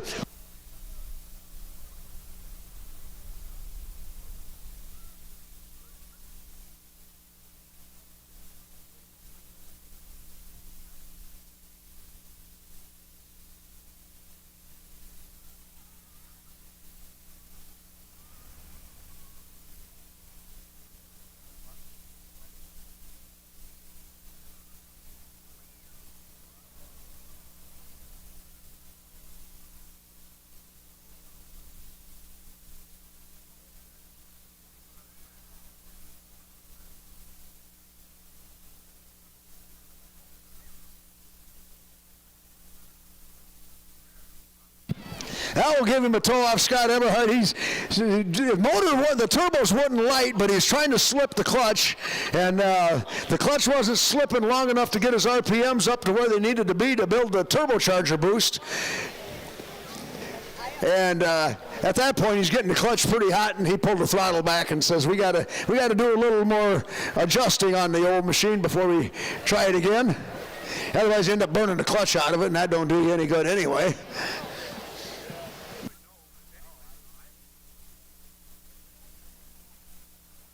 But yeah, Scott Eberhardt, he's been a long-time tech official on the Badger State Circuit. I've known him, seen him running around for years and years, and he's been messing around with this light super stock tractor for quite a while too. Just getting it back out on the track this year, and still working the cobwebs out of it. We got 9,500-pound 4.1 limited pro stock tractors coming up next. We'll have 8 of them entered up in there. And you look down the starting line, they're throwing a couple of weights in the Terminator weight transfer machine and get it loaded up for 9,500-pound action.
It's time to go smoking again. 4.1 limited pro stocks. Adam Stevens out of Shannon, Illinois, going to be our first puller coming to the line.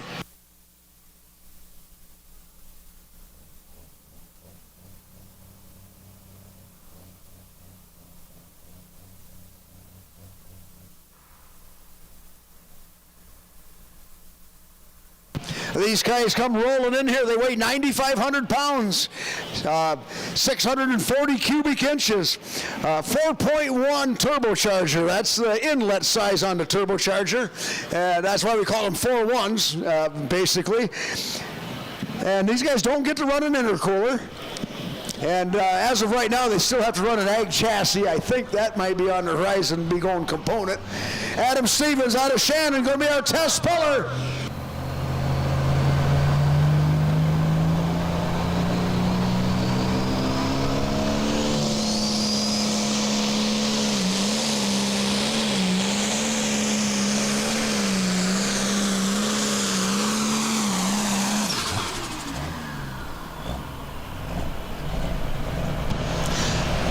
He shuts it down. Looks like it was taking a hard right-hand turn on him.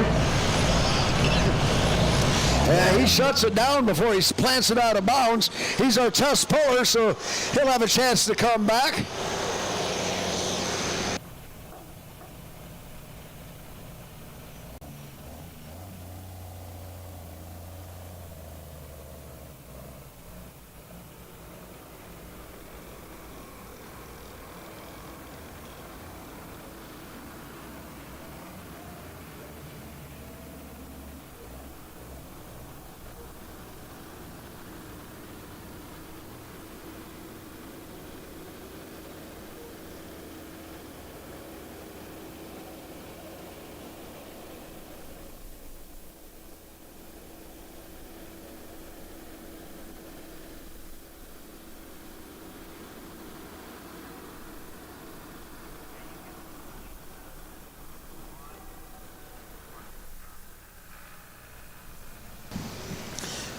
Well, Adam Stevens turns his pull down. I'm not surprised as he had to get out of the throttle as it took a hard ride on him.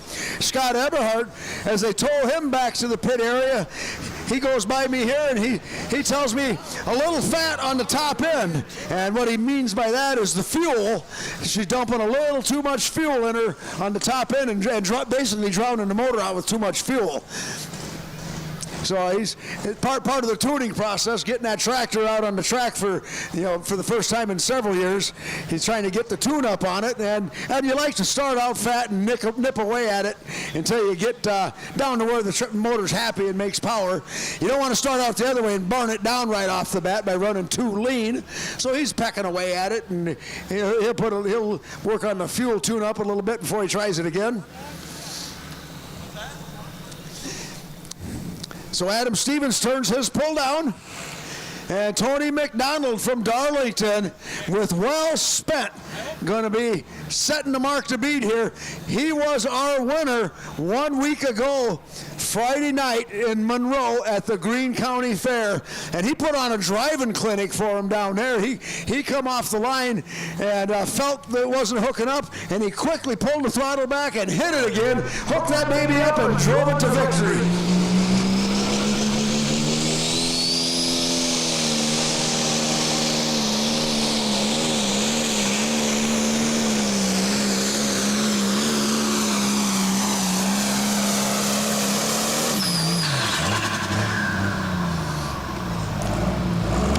Tony's going to set the mark to beat, and for the record, Adam Stevens turned down 291.35.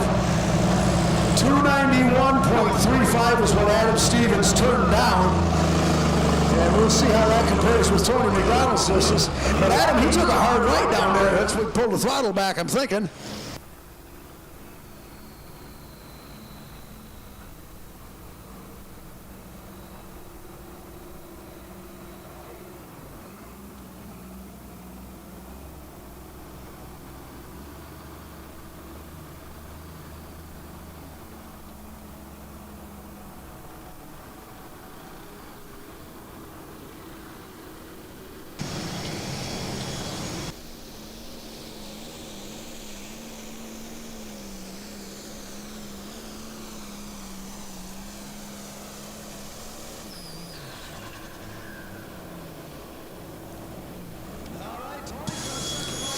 Now Tony McDonald goes 296.79, and that'll land him in the Mine Holes leader circle down here. The Lawns Unlimited Vern Mine Holes leader circle. Down there's where Tony's going to park it. We'll see how long he's going to sit there. Brent Leonard coming in now out of Boston. The Mother's Nightmare Machine, I think he's reworked this tractor. It doesn't have any lettering on it anymore. And holy smokes, you need some yard work done? Get a hold of the Slow Ride team here. They got more leaf blowers than I got yard. What they're trying to do is, you can see it right down here, folks, front and center for you. They're trying to get that tractor cooled down as best as they can.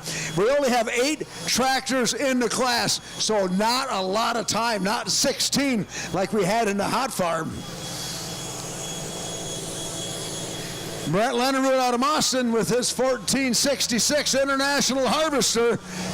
Going to try to chase down Tony McDonald's 296.79.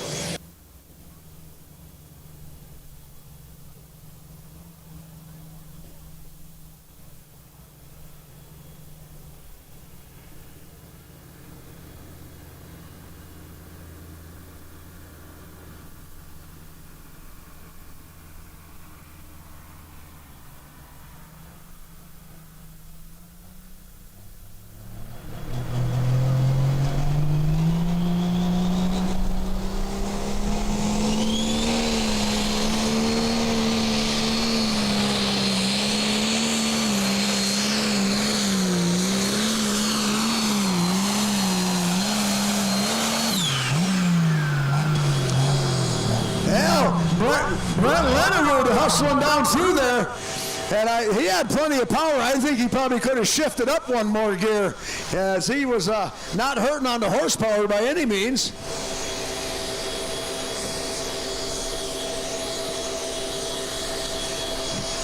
I don't know about you folks, but this sounds like a lawn care service come by the block down here. Need a toe off on the track down there for Brent Leonard. Need a toe off. Well, it looks like they're satisfied. They shut all the leaf blowers down and the hood goes down on Adam Stevenson's tractor. Is she cooled down, Adam? No, just moving back. No, you're going to go back there and do it? Okay. That's nice of him. I wasn't hating on you, but it was kind of noisy.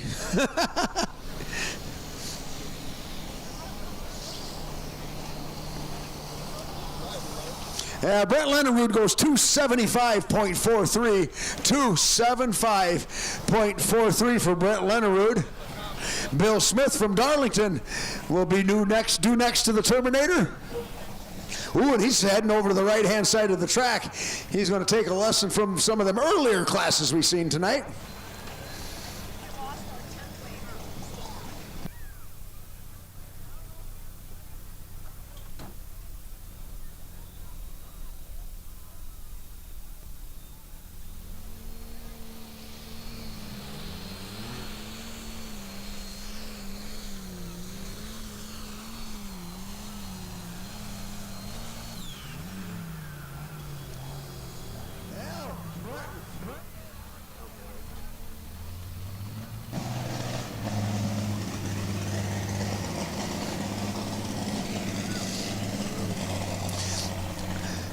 And if you're wondering where my buddy John Stranley ran off to, he's going to pull his brother's Pro Stock diesel truck in the next class coming up, so they're getting that ready to go. John Stranley and his brother Greg. His brother Greg's got 2 trucks, bought out a brand new one this year, and he's running the Badger State Circuit, obviously, and since his brother John announces a whole bunch of the pulls, he throws him in the driver's seat and lets him drive the other truck. So then John, in turn, drags me along to cover for him while he's off pulling trucks. It all works out quite well. We're going to do it again tomorrow, too, down in Edgerton. This here going to be Bill Smith out of Darlington. John Deere 6030 called High Maintenance. Again, another stout piece. He's won somewhere this year. I just can't remember where. If I pulled up my Pull Day Live app, I could find out. What is it?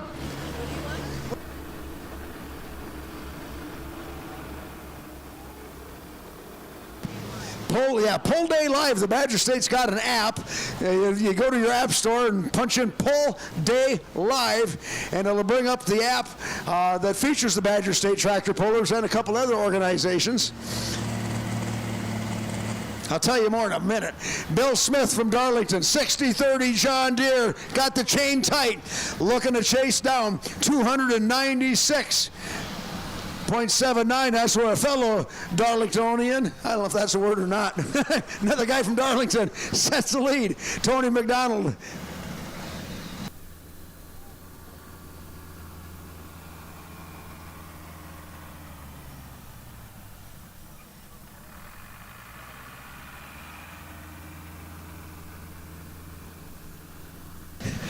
Well, we're trying to figure it out up here if it's a Darlingtonian or a Darlingtonite. I don't know. What do you call somebody from Darlington? I'll ask Tony. Ashley, you know?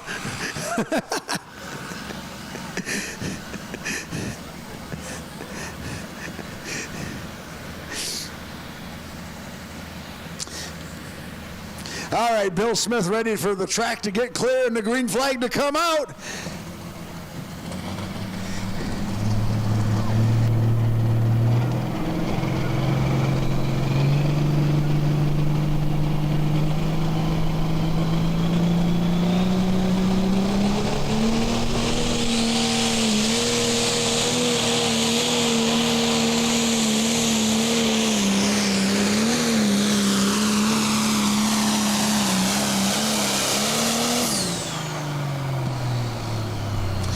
Bill Smith run that right-hand side of the track.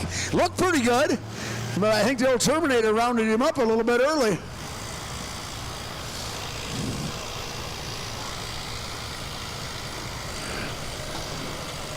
Yeah, the distance is Tony McDonald leading at 296. When the pullers see how the sled's set, that kind of gives them an idea what gear they want to jump into. When you start running them big distances out there to 340, that's when you put her in a big cog, because you got to get there in a hurry. But now that the distance is a little shorter, the guys might be shifting down, but by golly, they got plenty of power for the gear selection that they're making.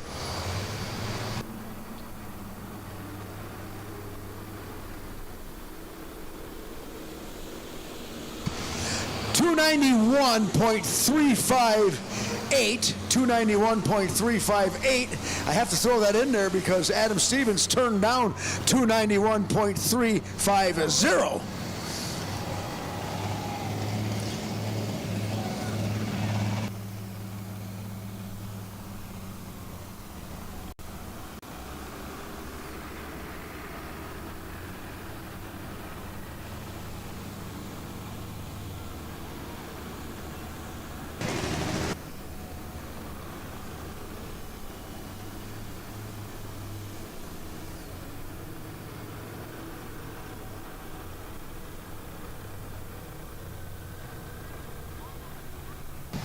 Here's going to be Jared Fredericks out of Sterling, Illinois, with his John Deere called the Wild Buck. They wiped the motor out in this thing last year.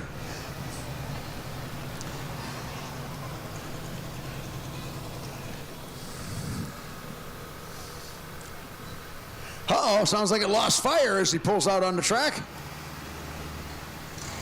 There she comes back to life.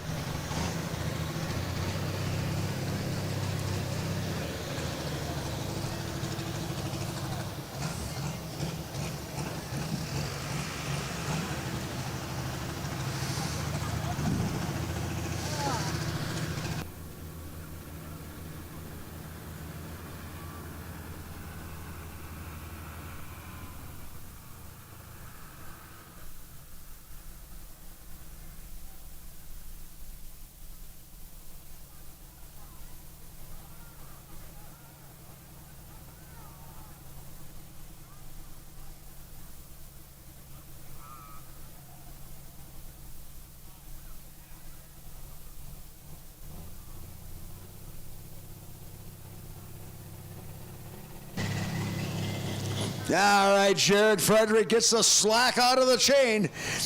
Still looking to get around that 296 laid down by Tony McDonald with the well-spent tractor that's sitting down here in Minehole's winner's circle.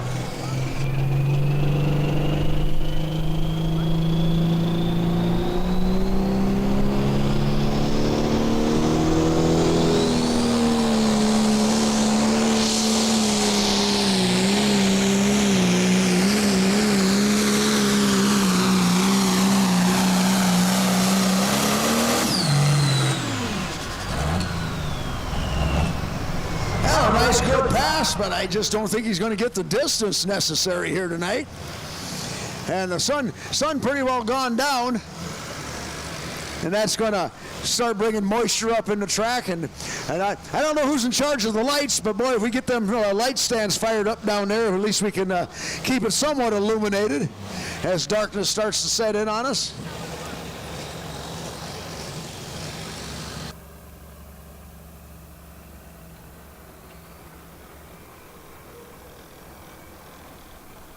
.285.07 for the Wild Buck. 285.07 for Jared Frederick.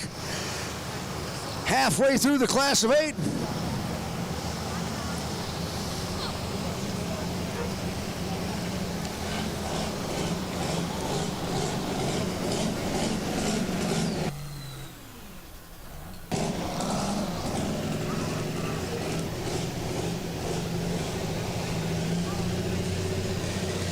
We'll have Bryce Rickliffs coming up next out of Anamosa, Iowa. Tractor he calls the Red Revolver. He's got this one stickered up as a 1566.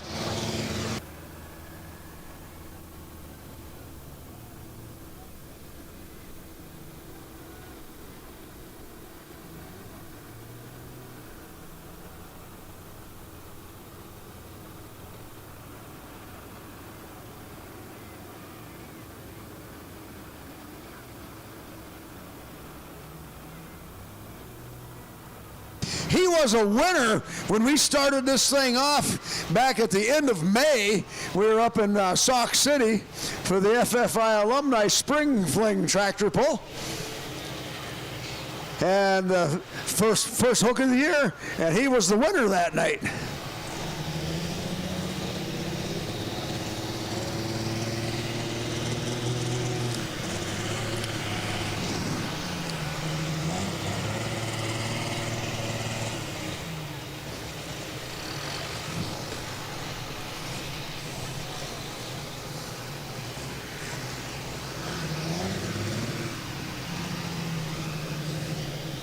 Okie dokie, we got green on the sled. We're getting the roller off the track, and we're going to turn him loose.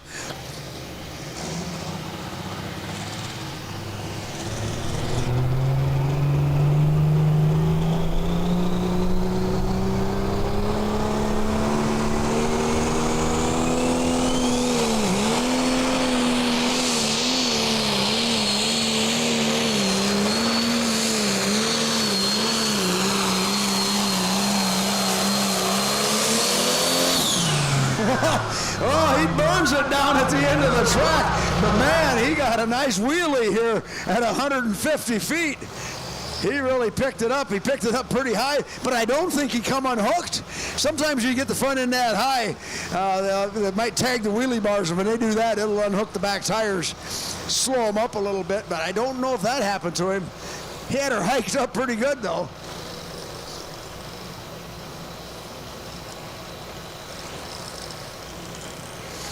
Oh, and Tony McDonald looking it over. Hey, what do you think, Tony?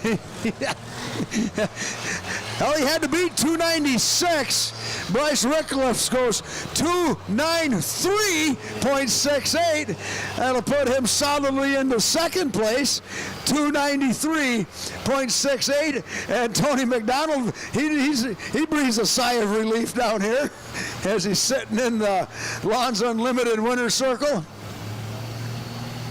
Right now, it's just the leader circle. It isn't the winner circle until the class is over.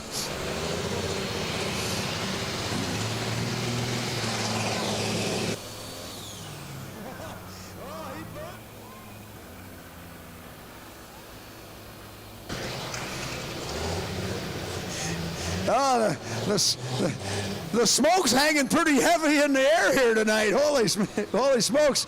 I've always said when I die, if they do an autopsy on me and they cut me open, they'll say, "Oh, he's got black lung. He must have been a smoker."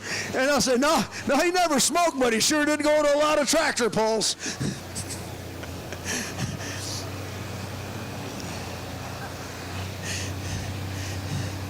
Here's going to be Chris Lear from Reedstown. Another one of them big 60-30 John Deeres. This one's called the Badger Deere. 3 tractors to go here at our 4.1 Limited Pro.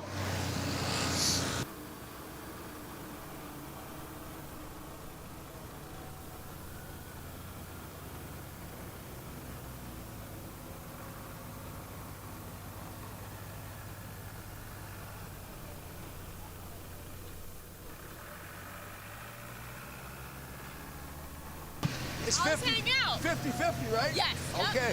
All right. They're counting the money for the 50-50 raffle. I didn't get any tickets, so I'm not going to get any of my money. I would have been more than happy to contribute. But they're counting the money. We got the tickets down here, so be ready for that. That's coming soon. Chris Lear, the Badger Deere. Tony McDonald, your leader, with well spent at 296.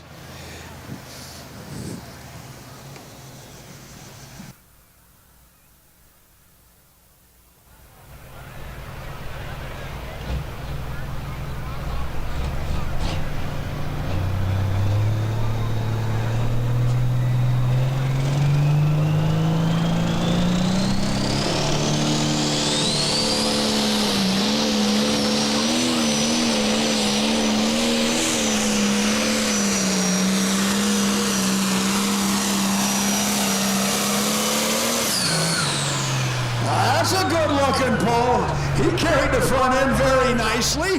When I talk about carrying the front end, I mean they got the front end in the air, getting all them 9,300 pounds transferred to them big back 24.5 tires. That's what you got to do. You got to get all that weight on the back tires, but yet not let the front end come so high that you lose all your drawbar on the back end of the tractor. In for most of the run, achieving optimum traction. And Tony McDonald, he's been watching this so far. Tony's leading this at 296. Chris Lear just went 295 feet, .95. 295.95. Tony hangs on to the lead by about 10 inches. Oh, it's getting crowded at the top. It's getting crowded at the top. And Tony's really nervous because the track's getting better now, and he's got 2 tractors to run. I'm here to help.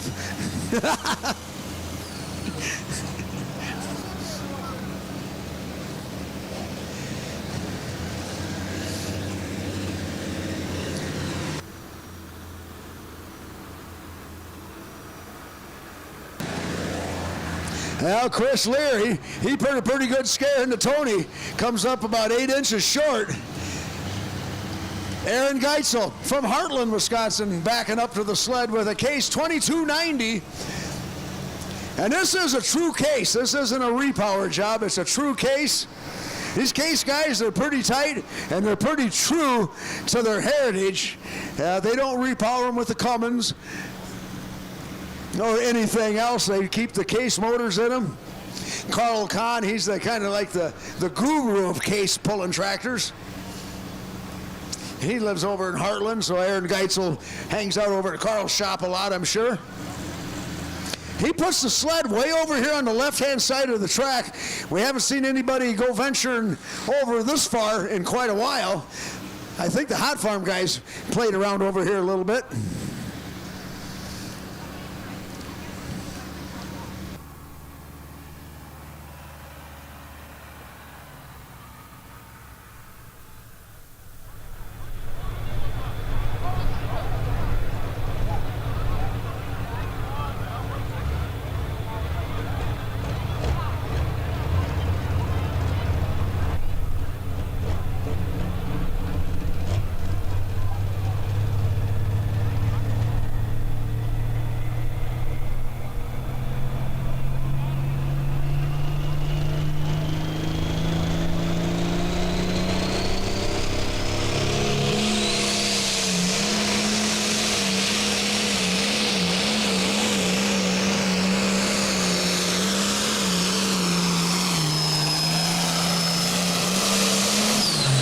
Oh, that left-hand side of the track looked like it yielded a pretty good hold shot for Aaron Geitzel. He come off that left-hand side, and he got up a pretty good head of steam early in the run.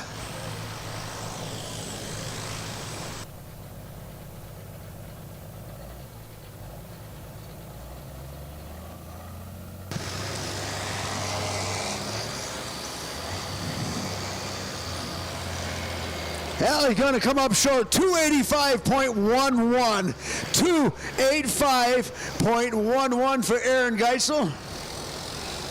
One tractor to go. He was our original test puller, Adam Stevens. He went 291.35. The distance was pretty good, but it took a hard right on him. And he turned the pull down. He pulled the throttle back and got out of it. And he turned the run down, obviously. I just talked to him a little bit ago before he headed back to the pits, and he said he felt that the tractor had another 10 feet in it. And we'll see if that 10 feet's still there.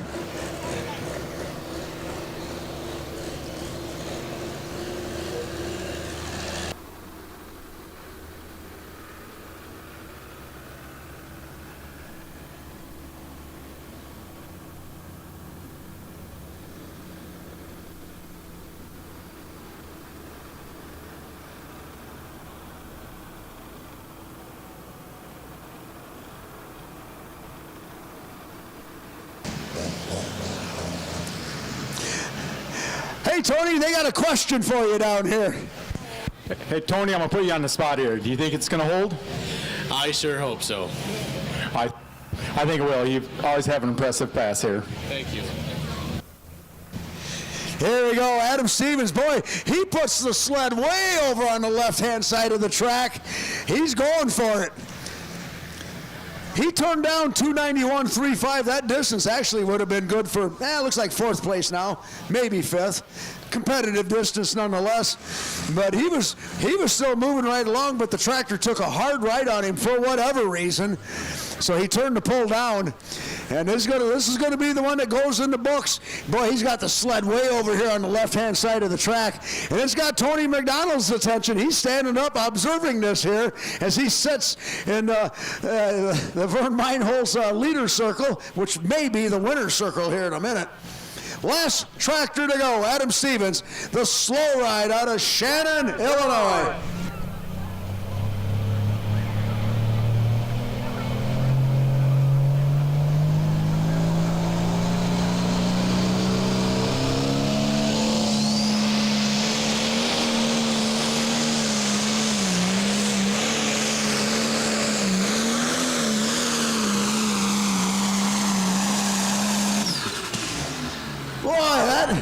That tractor just went to the right almost immediately, and he went clean across the track. And by what is that, 200 feet? By 200 feet, he was starting to play around with the left brake to keep the tractor from drifting out of bounds on the right-hand side. I don't know why that was doing that. He might have something going on in the rear end of that tractor to where the left rear tire is driving a little harder than the right rear, because that's twice in a row, because that sudden right-hand turn was very uncharacteristic. And then just watching it run like that, where it just drove itself from the severe left side of the track all the way to the right by 250 feet, that's uncharacteristic. So he may have something starting to gall up in the rear end on that. And that's not what you want to have happen. I would be concerned, to say the least, because it did it twice in a row. That's the thing, you know. Once you say, yeah, okay, twice in a row, yeah, you think different. Hey, we'll take her down trackside to what is now officially the Meinholz winner's circle. Tony McDonald down there. They're getting pictures and all kinds of accolades here. Congratulations, Tony. Many times you've been in the winner's circle here. I should say at many polls, including Louisville. I think a two-time winner at Louisville. But Tony, I'm going to change this conversation a little bit to Ashley. Ashley, I got to say this is pretty impressive. I go to a lot of polls, I don't know how old you are. I'm assuming you're still in high school, maybe still playing sports, all that kind of stuff. But here's the thing. Seeing your uncle back you up to the sled with his hand on the grill, okay, and you two have that language going on until you get to the sled, then your dad steps in and makes sure everything is hooked up correctly. Then he comes around to the front and fist bumps you. I'm assuming he wishes you good luck, but what kind of advice has he given you? Basically, bend it and send it. See what we can do. Asher, what grade are you in? I just graduated high school. Congratulations. So we got a high schooler that just graduated pulling here. Quite an accomplishment. And I know you take a lot of advice from your dad, but it's pretty cool to see your uncle backing you up and then your dad giving you final direction. So congratulations, guys. This is to both of you, and great job. Thanks, guys. We appreciate the support here and you guys putting the poll on for us. Thank you for coming. Thanks.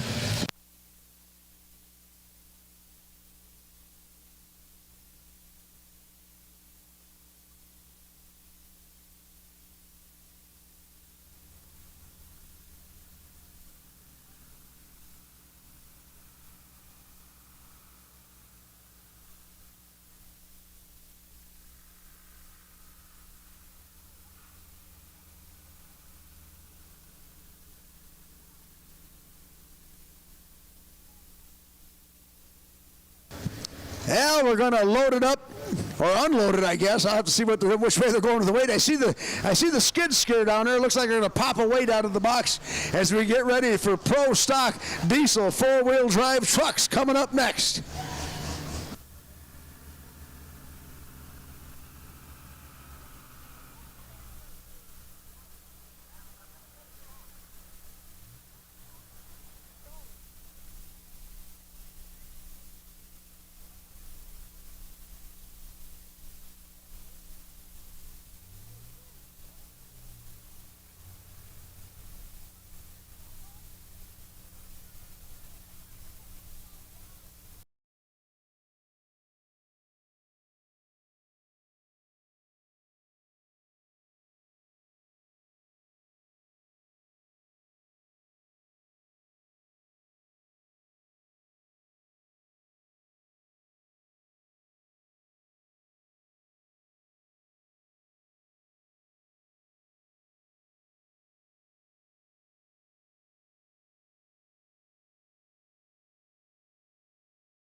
Time to go trucking. Our pro stock diesel 4-wheel drive trucks, one of the more popular classes on the circuit, to be sure. And we got the rumor coming up first. This is going to be Cole Faber, comes out of Lemoore, Illinois. And if you're wondering where that's at, go down 39, go to Mendota, and head west for a little bit, and you'll find the sprawling metropolis of Malloy, Illinois.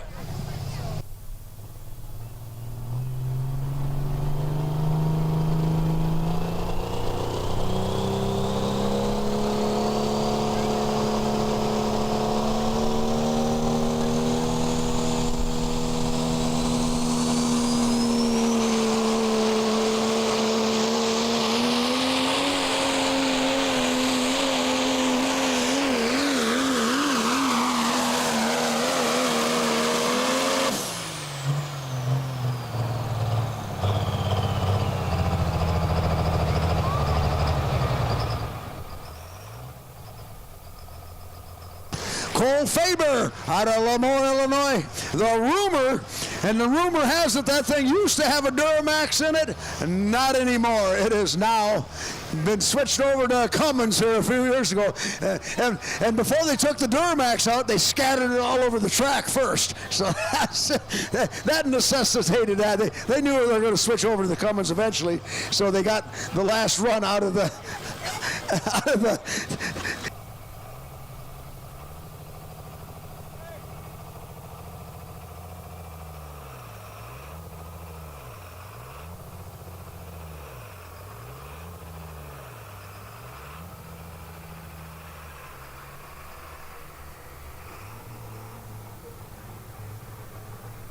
Uh, 303.004, and Cole Faber, he keeps the hook. Sled is set, we're good to go. And Greg Elsing, I don't know if you're within earshot of me, but if you could pay me a visit, that'd be great.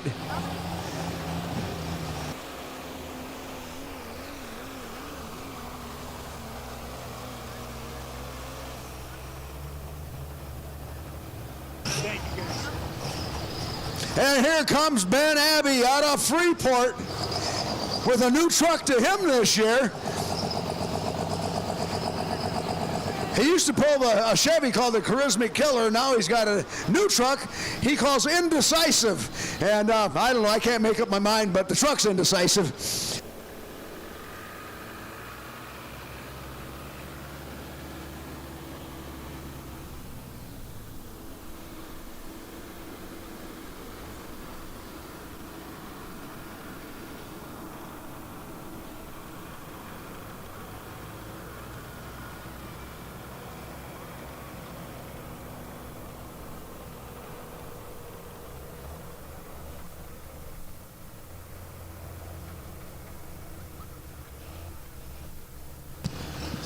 All right, Ben Abbey with Indecisive.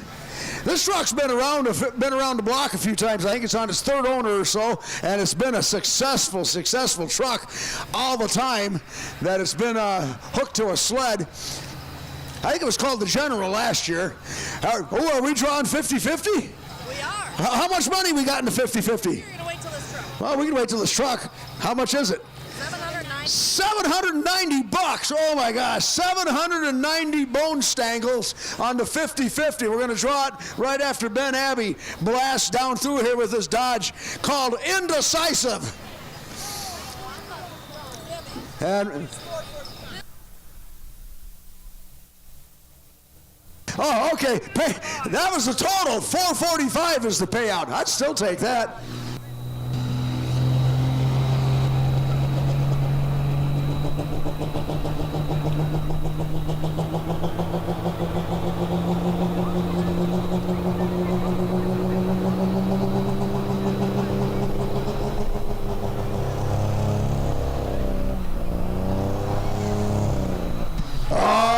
Water injections coming on heavy and early. Oh, that's what's going on. Drowning it. Yeah, that's water injection coming on, and it's coming on too early and too strong, and it's drowning out the motor. And he doesn't have a whole lot of choices on this. He needs to dial it back. I don't know if it's pressure activated or what, but it's the water injection's coming on too early before the turbocharger boost gets up to where it needs to be, and it's drowning the motor out. And they pop the hood on it. Now that'd be me. I'd always have to pop the hood on my truck, and if I have to pop the hood on my truck, it means it won't start, probably. And that's because I left something turned on. Well, while it's quiet, we need to get him a tow-off. Okay, we need a tow-off for him. Need a tow-off. I don't know where we got one floating around somewhere here. I think they're going to take him back and try to adjust his water injection. He's got a bit of time because we've got, let's see, we got 12 trucks entered up, so he's going to have a bit of time to try to remedy the situation. And all you diesel truck guys, I'm sure you probably know, but just in case I want to pass the word, you will be the first class in Edgerton at 3 o'clock tomorrow. Pro stock diesel trucks, you will be the first class in Edgerton tomorrow, and that's to facilitate you guys that want to go down and pull in Sandwich, Illinois tomorrow night. So it's going to be a busy day for you guys that choose to do it, but we're accommodating you. We're going to run your class first tomorrow in Edgerton, and then you guys can load up and hit the road and drive on them fabulous Illinois highways down to Sandwich.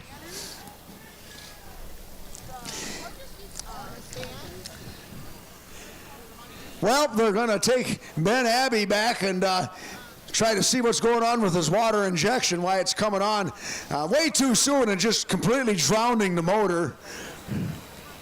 And that's generally boost activated, the water injection is. And when I say boost activated, the turbocharger makes a lot of intake, a lot of manifold pressure boost. And they got a water valve on there that's activated by the boost, and it's adjustable. You can adjust it to, say you want it to come on at 30 pounds. You should adjust it, and generally you got to dyno it to figure out that's exactly what it's at. Or say, you got a good charger, 50 pounds. So you adjust the water valve, and it starts turning the water injection on it, say 50 pounds of manifold boost, and that's how you do it. And now his is obviously coming on way too early because he doesn't have the turbocharger up the full song, and his boost isn't up high enough, and the water injection's coming on and just drowning the motor out, and that's where you see all the white smoke from. So they're going to pull him back, and he's got time. Like I said, we got 12 trucks entered up here tonight, so he's got a bit of time. And I'm sure he's got a lot of help because that truck has a Cummins in it, as does most every truck here tonight. And they all run a lot of the same stuff. So he'll get a lot of help from his fellow pullers back there doing what they need to do, or whether they're going to adjust it, or they might even somebody might have a spare water valve, or Ben might have a spare water valve, and throw it on there quick.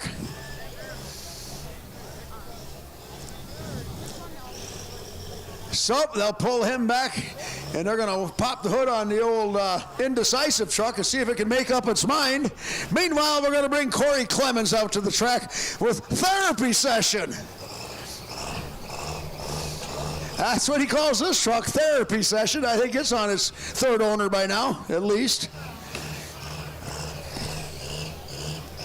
Yeah, this would be good therapy if you're feeling kind of down in the dumps. Go hop in your diesel pulling truck and hook it to a sled. That'll put a smile on your face.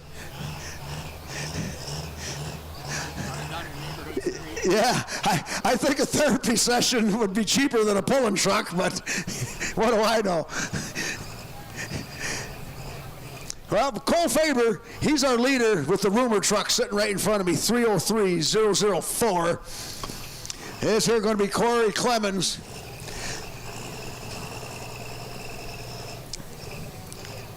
I think this was one of the Hazley house trucks at one time, and then it got sold to Stalls, and then I think it's got passed on down to Corey Clemens now. Hard to keep track of all this stuff, but did it? Oh, it went to Doug. Oh, so it went from Duke Miller? Doug Mueller. Okay, so I missed one. This stuff gets handed around a little bit, especially when it's a good piece, got all the good parts in it. He moves the sled way over to the right-hand side of the track, and we got our lights on over there. I thank Vern Meitholz. He went over there and fired them up for us. That helps them guys down on the starting line a lot. Get some illumination going.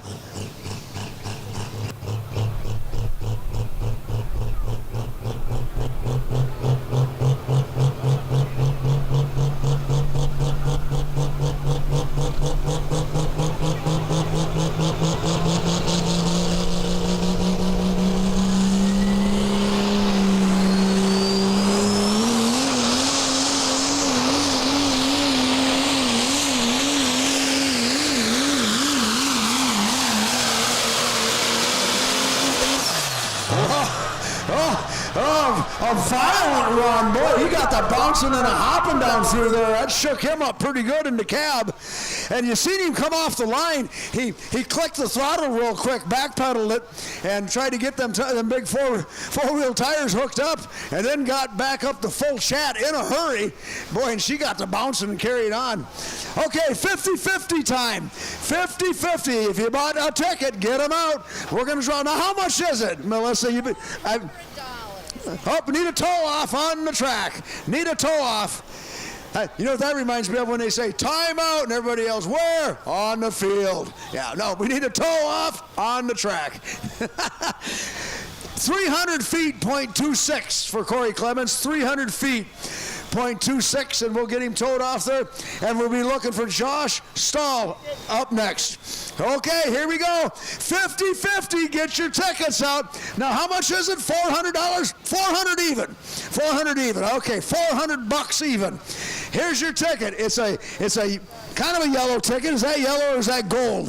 That's gold. Oh, your ticket's as good as gold. You got a gold ticket for $400. Here's your number: 316-389. 316-389 for 400 bone stangles cash.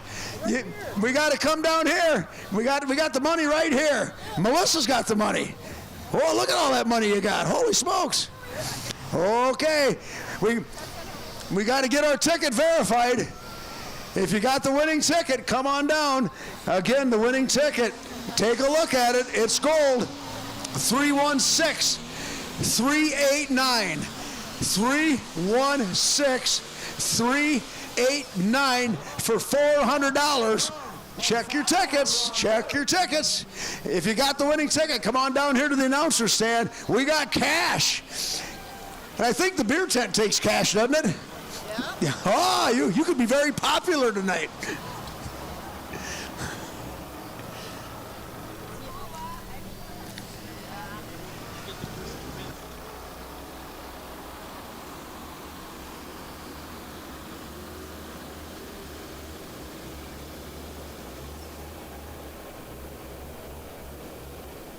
I think we got our winner coming.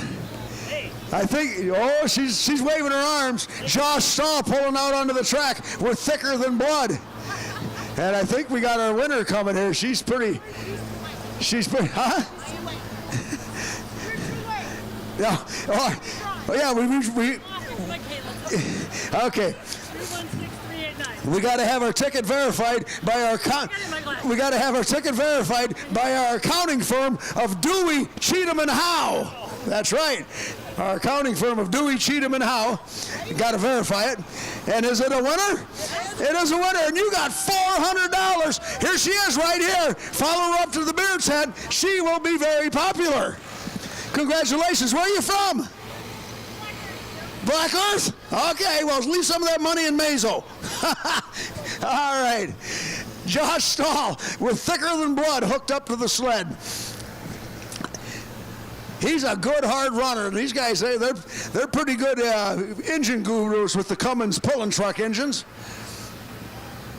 He's from Sandwich, and that's where these guys all want to go pull tomorrow night. And they asked Badger State if, boy, we'd like to pull in Edgerton too. Can you run our class first? And Badger State says, no problem. We'll run you guys first at Edgerton. Then you guys can load them up and head about an hour and a half or so south to Sandwich, Illinois, and pull at the event down there. And they're going to have a busy day. Josh Stahl, thicker than blood. Over here on the left-hand side of the track.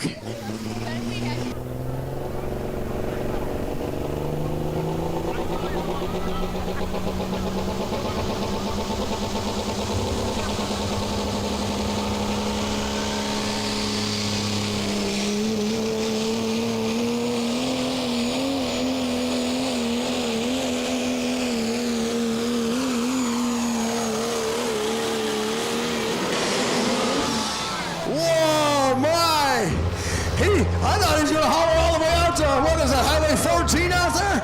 Man, what a pull. Highway 14. Isn't the river over there too somewhere? Isn't the river over there somewhere too? Oh, this is the river? That looks like a creek. Wow, Josh Stahl, he come off the left-hand side. He got a tremendous hole shot, and the ground speed was phenomenal, and he hauls the sled all the way out to 336.59. There you go. You see it on the board, and that is going to be your new leader by 33 feet. Ouch.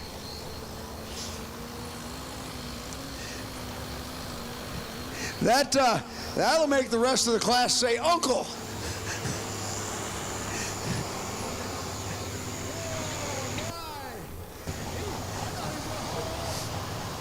$336.59. That's a pretty healthy amount to up the ante here in Pro Stock Diesel 4-wheel drive trucks. And these trucks don't turn on a dime. He's having a hard time getting it swung around down there, making the corner.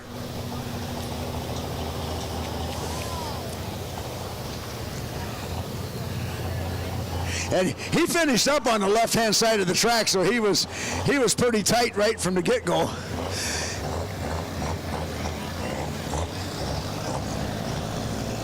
And he's going to take it down here and park it in the Lawns Unlimited Vern Meinholz leader circle, which will turn into the winner circle before this is over and done with. Well, Josh Stahl, he jumps out of the truck, pulls his neck collar off.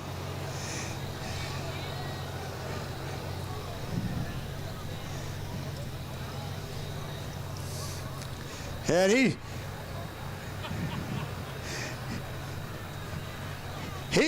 slides his helmet off, everybody. He can probably hear us now. Let's give Josh Stahl a big hand. That was a heck of a run. I think he's more than pleased with it also. 336, Josh. Hooking up to the sled next. This is another end of our interesting story. The Powell family out of Escalon, California. Here's the grandson. This is Trent. His dad drove the super farm to victory earlier tonight. And now this is Trent, the son or the grandson. You got 3 generations to pull these things.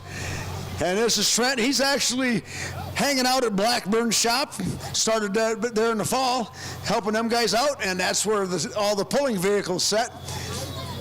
And he just bought this truck and started pulling it this year, and he's been making steady progress. This is called the Ranch Hand. Trent Powell from Escalon, California.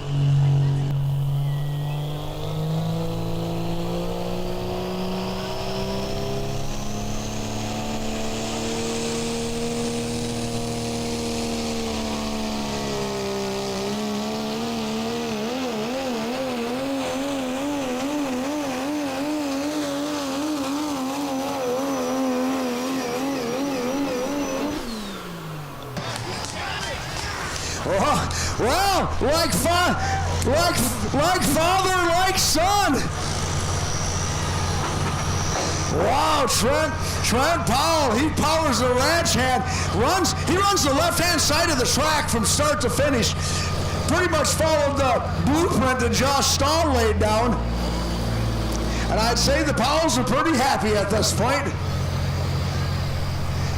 I don't know if he's going to catch Josh Stahl. Josh Stahl's distance was unbelievable. Oh boy, he had to beat 336. How about 347.08? Wow! 347.08 for Trent Powell with the Ranch Hand. That's going to put him number 1. Oh my goodness. And the fact he put 11 feet on Josh Stahl, that is the surprising part. What a run for Trent Powell. 347.08, that is going to be your new leader by a healthy amount.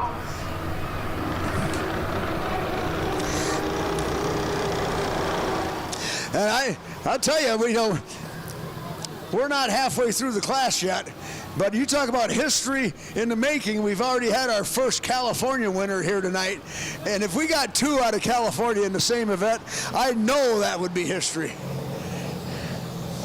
Here comes Trent Van Huysen with Migraine, a Chevrolet. He's still running the Duramax in this baby. One of the last holdouts in the Duramax line of thinking.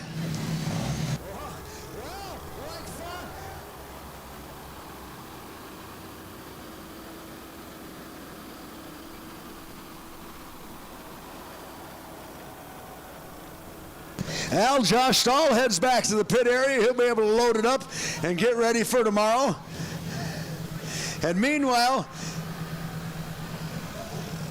in the Vern Meinholz leader circle, which will turn into the winner's circle, Trent Powell parks the ranch hand truck into the lead. And boy, are they a happy bunch down there. Travis Van Huysen out of Stockton, Illinois. Chevrolet he calls Migraine, and this is a Duramax. He's one of the last holdouts making a Duramax competitive in the diesel 4-wheel drive truck class. And it's not that they can't make the power. They can get the power out of them, but reliability becomes an issue at these horsepower levels after a while.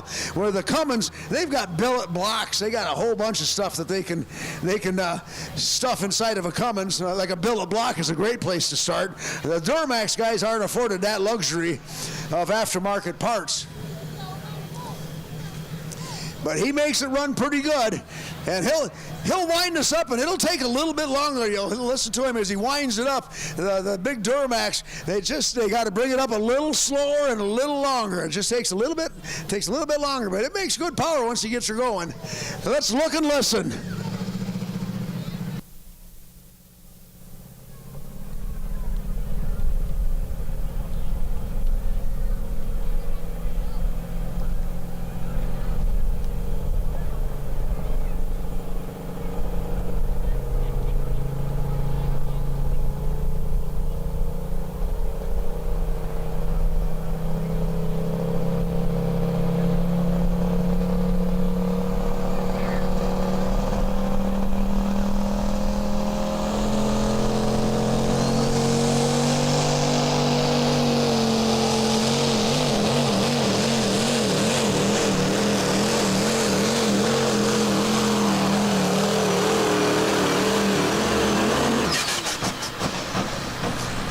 Again, using the left-hand side of the track, the guys are really working that left-hand side, and why not? It's yielding some spectacular distances for the pullers tonight, especially in the Pro Stock Diesel 4-wheel drive class.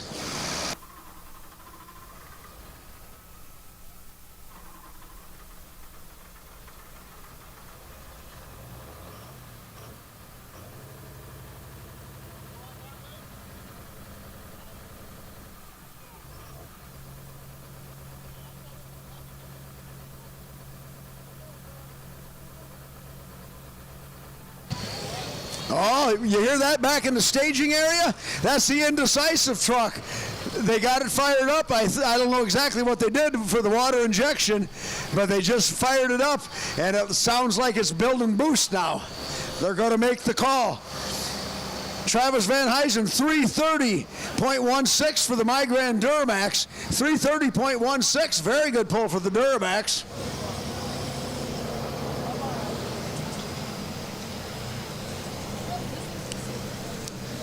And I'll have to ask my railbird that came up and told me Indecisive's ready to go, what they found on the water injection, what they did to remedy the situation. Because I like to tell you guys, come on up and tell me what you guys do. You put a new water valve on it or adjust it, or what'd you do? I like to know these things. Mostly just because I'm nosy, and if I can relate stuff to you folks, it makes you better pole fans. Well, our leader, Trent Powell, out of Escalon, California, with the ranch hand. He's out there at 347 with a monster pass. I didn't think anybody's going to beat Josh Shaw's run, because that was a monster pass. And one truck later, whoop, there we go. And again, the sled goes right back to the left-hand side of the track. Pullers, they're a pretty smart bunch. They see something that works. They'll stay on it until it proves to be not the hot setup. And he puts the sled right back on the left-hand side of the track. Joe Wiltsey out of Maple Park got a Ford he calls Relentless. And he was one of the last guys still running a Power Stroke with great success. And then again, it got to be to the point that the Power Stroke just couldn't handle the horsepower levels that it took to compete in this class. And he stuck with it for a long time, and he was very competitive with the Power Stroke. But finally, he succumbed and switched it over to a Cummins engine. And he's picked up the pace since then. I think he's won a couple poles this year. I'm not exactly sure how many. Speaking of winning poles, Tony McDonald told me that was number 6 on the season for him with well spent. Boy, sometimes you're lucky to win a pole and to win 6 in a year, and the year's not even over yet. That's pretty stout. Here's Joe Wiltsey out of Maple Park. Relentless Ford with the Cummins.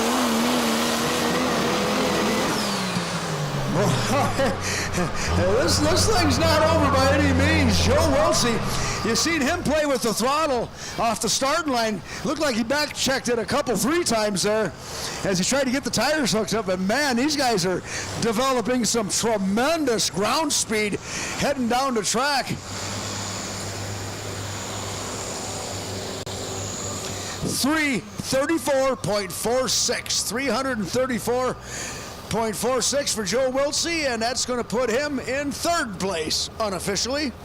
Nice pull, 334.46.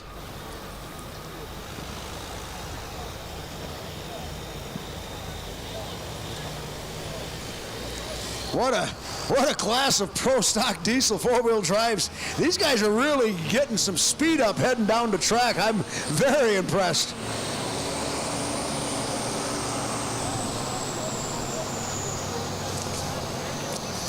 Halfway through the class of 12.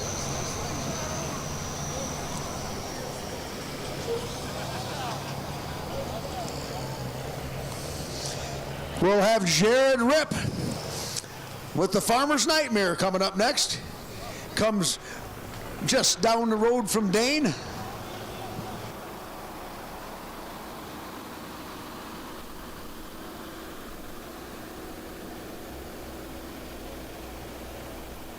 All right, and if you haven't eaten yet, you know, you brought your sweetheart out for supper on Friday night and you haven't fed her yet, 2 for 1 at the concession stands. Evidently, they got an abundance of brats and burgers they want to get sold off. So 2 for 1 at the concession stand, not the beer stand. Nope, not the beer stand, but the burgers and brats, hot dogs, 2 for 1 up at the concession stand. So all of a sudden, your sweetheart will be a cheap date tonight. And you'll be a big spender. How about that? She don't have to know it was 2 for 1.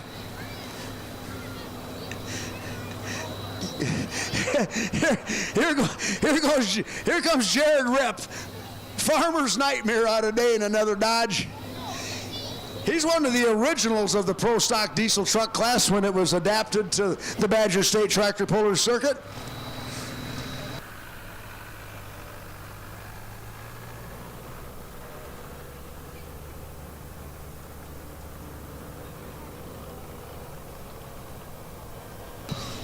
got his work cut out for him. Boy, Trent Powell laid down at 347. Nobody else has been in the 340s. Got three other guys in the 330s. So they're sniffing around that distance, but they got a ways to go. Again, the left-hand side of the track. That's where the guys have been working it, and it's been yielding pretty good distances. I just wonder if anybody's going to try the right-hand side. We got half a dozen yet to run. I don't know. If you put it all the way over there and it doesn't work, you're going to end up 10th, maybe 12th. Or you could win it.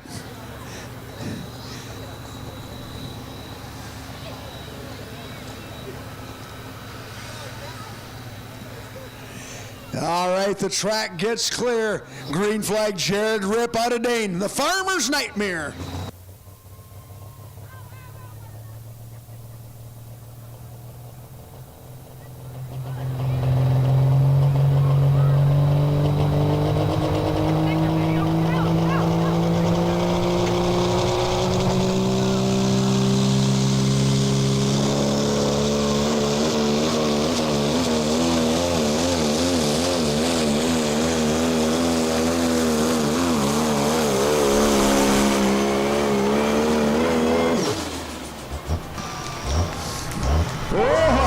Another powerful pass, and you guys got a better vantage point than I, but I can tell from your reactions that it's a good pull.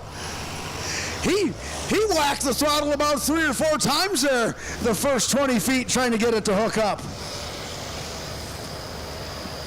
And he's a long ways down there. I don't have any landmarks from my vantage point to give me an idea, but you folks are cheering him on pretty good, so I'm thinking it's a pretty good distance. I trust you.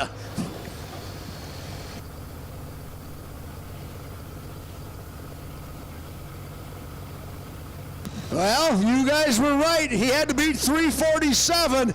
How about 348.14? That's going to be your new leader.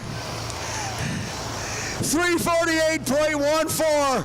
How about that? The guy from 20 miles down the road knocks the guy out of California down to second place. What a class! 348.14, and just by a foot.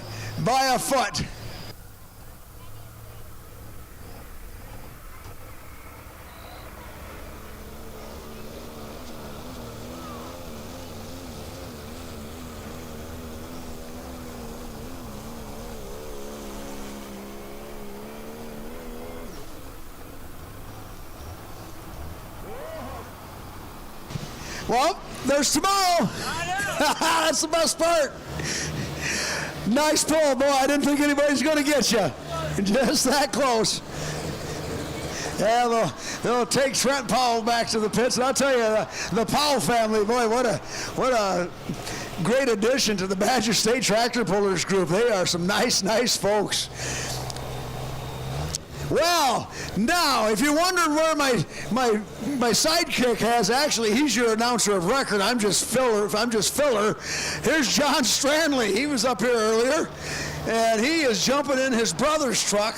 They refer to this as the old beater truck. I don't know how much of an old beater it is. John's brother, Greg, built a new truck this year with a Ford body on it. This is his old reliable truck, the Chevrolet. They call this one Out of Hand. And John, he's been helping his brother out, driving this truck on occasion. And having 2 trucks, that keeps you really busy. And if you can just pawn one off on your brother, that works out pretty good. Now, John, he's driven this truck several times. And as a matter of fact, he drove it to victory back in June. We were up in Seymour, Wisconsin for the Macville Nationals. And he won the class up there on Saturday night, I do believe. So he's getting to be a pretty good hot shoe at driving this 4-wheel drive truck. He's a mini rod puller. He hasn't ran the mini in a couple of years. That's kind of sitting off in the corners. He's also got a couple of garden tractors that his young son Ross campaigns.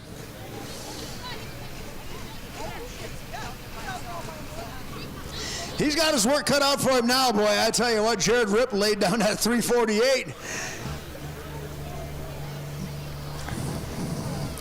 As they just push it a little bit farther every time. Here we go. John Stranley from Stoughton. Well, he's not from Stoughton. He's from Cottage Grove, originally from Stoughton.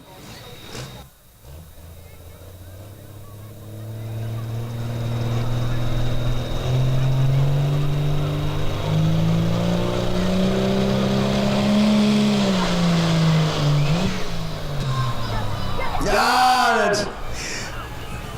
We were pulling down at Freeport on, what was that, Tuesday, and John drove the truck down there, and it was kind of the same issue. It didn't want to come alive real quickly, and he attributed it to a little too much water injection. And so he said they're going to take a little bit of water away from it so it's not drowning itself out quite so bad. And they also found a couple of manifold leaks on the boost side of the turbocharger that needed to be corrected. So they got them sealed up, and he felt pretty good about it. Obviously, he's going to come out a whole bunch harder this time. When I say harder, you watch. That throttle's going to be all the way to the stop before he lets the clutch out. And he's got to slip the clutch, too. These guys got a pedal clutch and a hand throttle, and they need a lot of boost.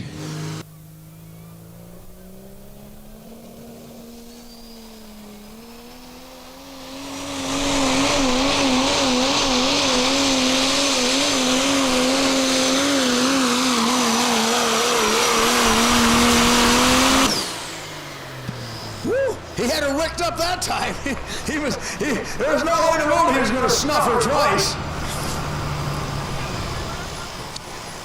He wicked her up pretty good, but he got him off the left-hand side of the track, which has been the proven path to the lead thus far, and I think that's probably going to hurt him as much as anything. But one thing about it, when you snuff it like that, and you have to come back and take your second attempt, it kind of takes your game plan away a little bit. Still comes out of it with 320.06, a nice pull, 320.06 for John Stranley.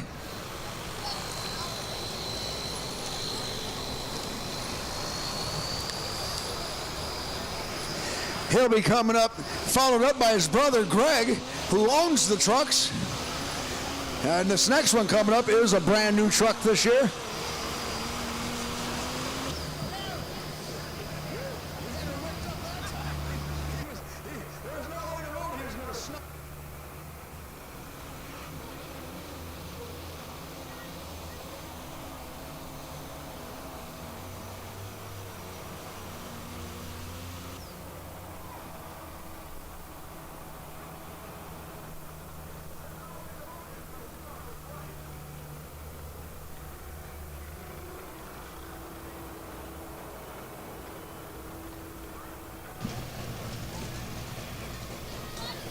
Al John heads back to the pit area. He had some fire coming out of the pipe before the water injection come on, so he had her wicked up pretty hard.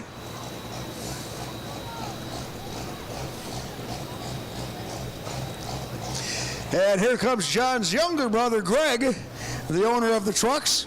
This is his new truck this year, Out of Patience, he calls it. His first truck's Out of Hand. Now this one's Out of Patience. And if it was me, I would be out of money.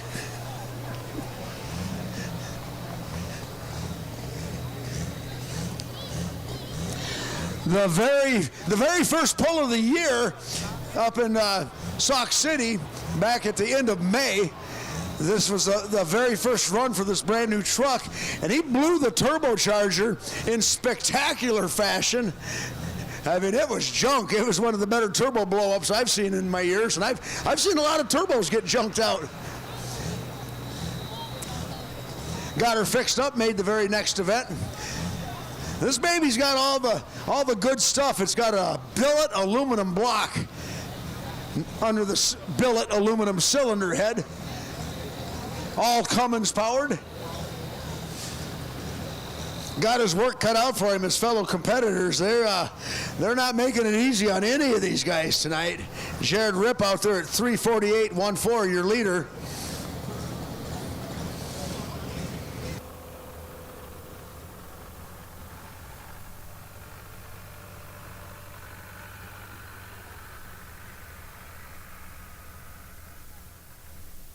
John, you went 320.06.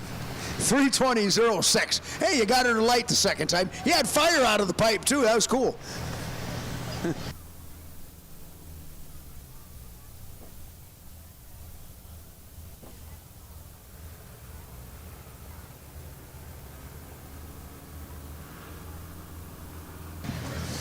All right, final track grooming getting whipped up here. And Greg Stanley's going to give it a shot here without a patience.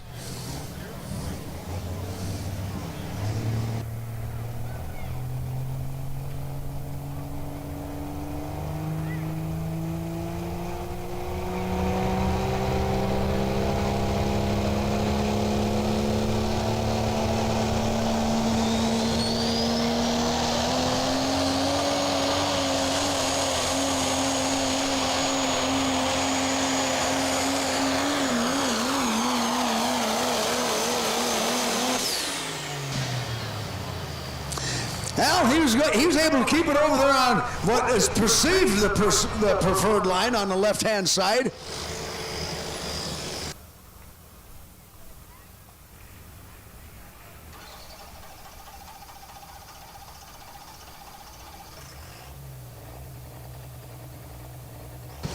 He's just going to come up short. He never got hooked up. 302.17. 302.17 for Greg Stanley. He just never got her hooked up at all. Yep, look out down there. John's coming through.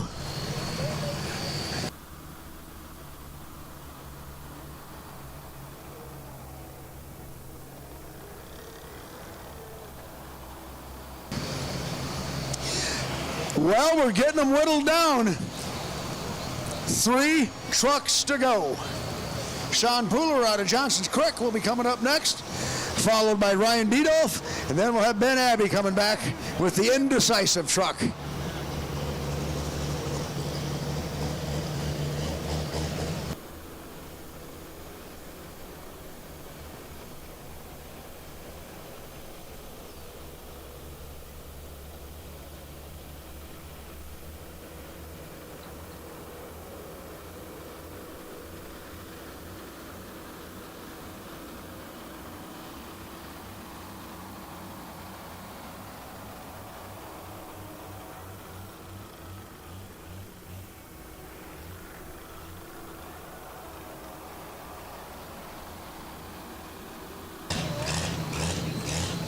Here's Sean Pooler out of Johnson's Creek.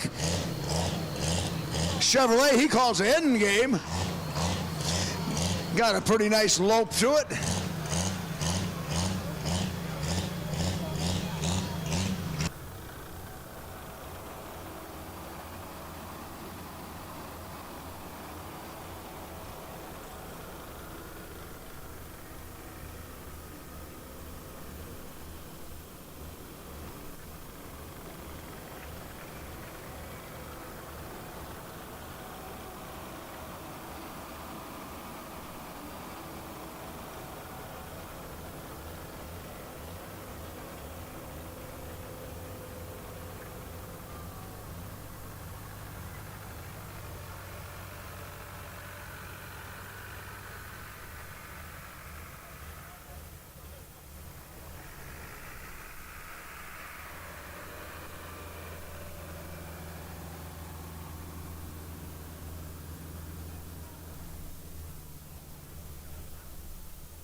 There we go, Sean Pooler out of Johnson's Creek.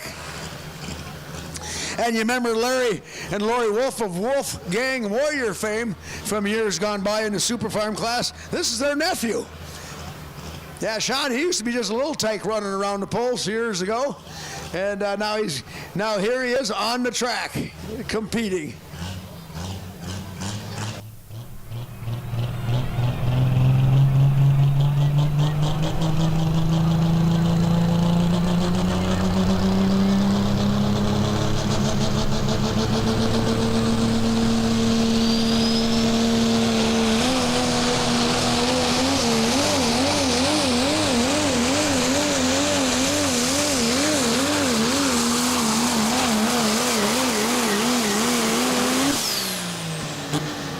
Oh, pretty decent run. Got a little wobbly. I'm sure you can feel that in the cab as you kind of wobbling around, bouncing a little bit.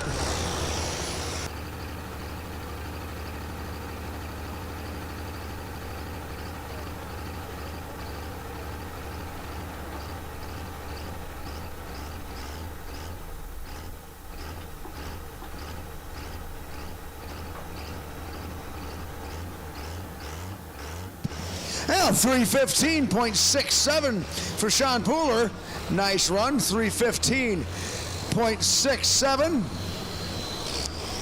Jared Ripp still sitting in the leader circle. Lawns Unlimited, Vern Meinholz leader circle down here. 2 trucks to go, and they're both very, very good ones. I'm sure Jared Ripp is not resting easy yet or breathing a sigh of relief. Got Ryan Diedolf coming up next out of Janesville with the Rock Diesel Chevrolet.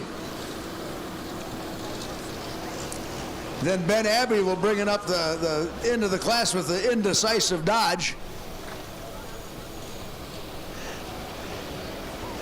Now the Rock Diesel truck coming to the line, Ryan Diedolf. Last week, week before, it might have been just last week or so, at an event, I'm not sure which one it was, but he experienced camshaft failure. Broke the cam, and then you know what happens to that when the valves aren't going the right time as they're supposed to be moving.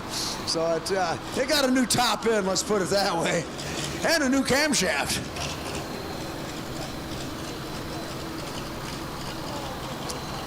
I think last Tuesday was his first run back out after fixing the engine damage on the truck, and it ran pretty good. I don't know if he was a little conservative on the tune-up, just trying to make sure that all the parts stayed where they're supposed to be. I'm sure he'll be stepping on it now.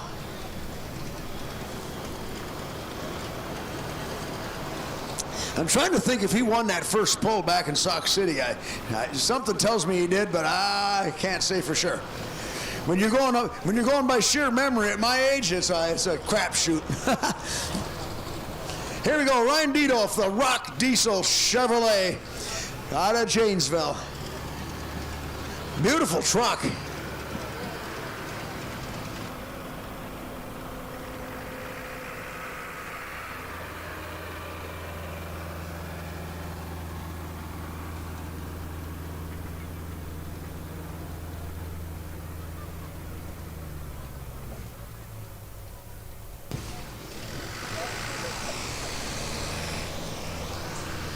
All right, getting our track finishing work done here with the roller, and then we'll send him on his way.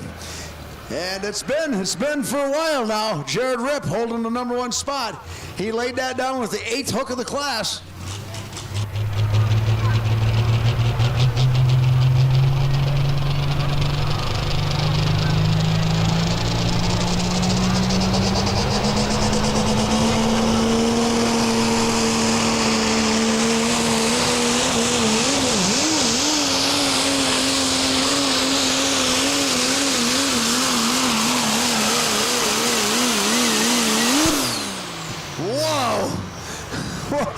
I think he pushed the clutch in before the throttle came back. He sending it up pretty good at the end. But the part that got my attention was back early in the run. He checked the throttle a couple times, and the second time he hit it, it jumped the truck right off the track.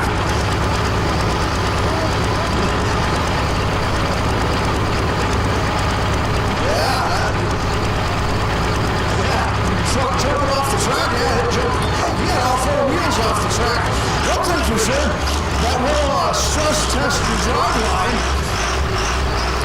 318.78. 318.78 for Ryan Diedolf. Looks like it puts him in 7th place unofficially with 1 truck to go. Yeah, I bet he felt that in the old cab, jumping, getting all 4 tires off the track.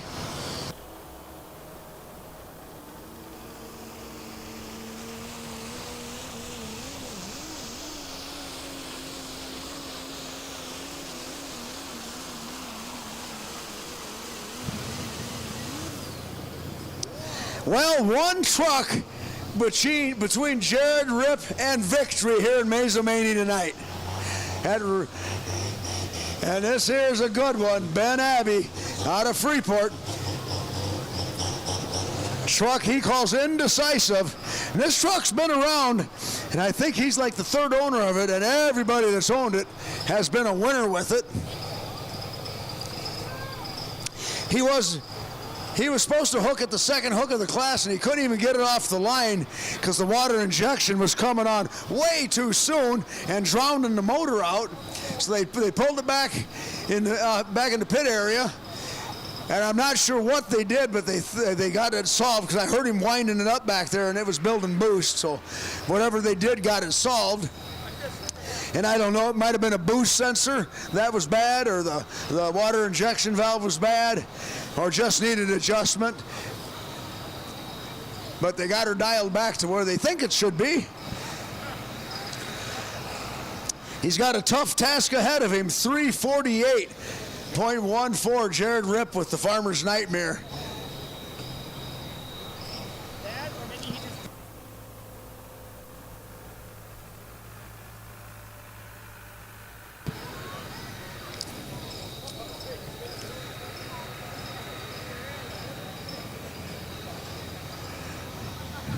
Well, let's see, where's Jared Rip at? Is he standing down there watching this? Oh, he's way down there? Oh, he's way down there. He's like, oh, there he is. All right. Are you nervous? A little bit. Here we go. Ben Abbey out of Freeport, Indecisive. I like the name of this truck because I can't make up my mind most of the time. Last truck to go here, Pro Stock Diesels.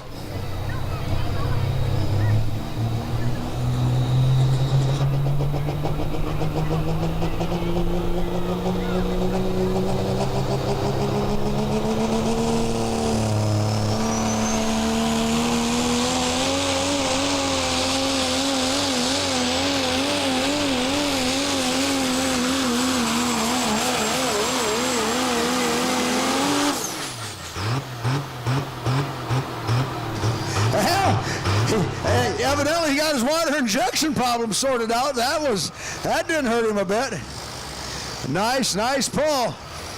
Don't think he's going to catch Jared Rip's monster pull. 316.91, a very respectable run. 316.91.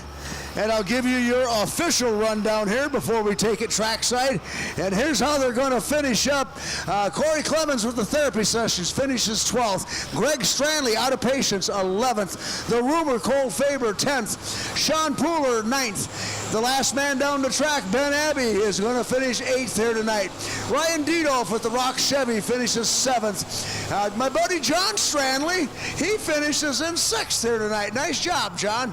And Travis Vinehazen with the Duramax Chevrolet migraine truck finishes in 5th. Joe Wiltsey with the Relentless comes home 4th here tonight.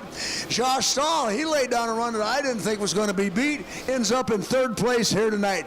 And 2nd place, boy, the Powells out of California having a great night here in Mazomanie. Trent Powell with the Ranch Hand finishes in 2nd. And with a pull of 348 feet coming out of Dane, your winner, Jared Rip. We'll take her trackside for Jared Rip's words of wisdom on his fine pull here tonight. Oh, you're going to get pictures and everything. And you got to say something, Jared. Jared, congratulations, man. That was very cool of you to pull the sled all the way over to the side.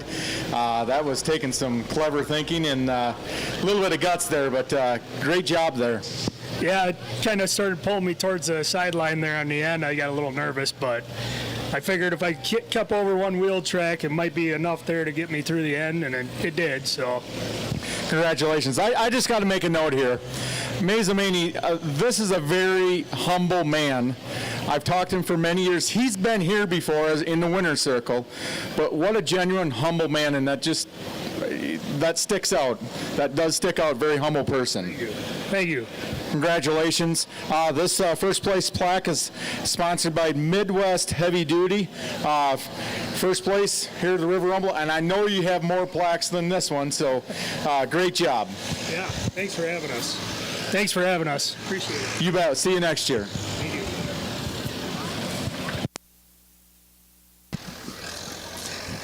And congratulations, Jared Ripp. That was a monster pass. And what a class of Pro Stock diesel four-wheel drive trucks. Let's give all them pullers a big hand. They gave us quite a show tonight.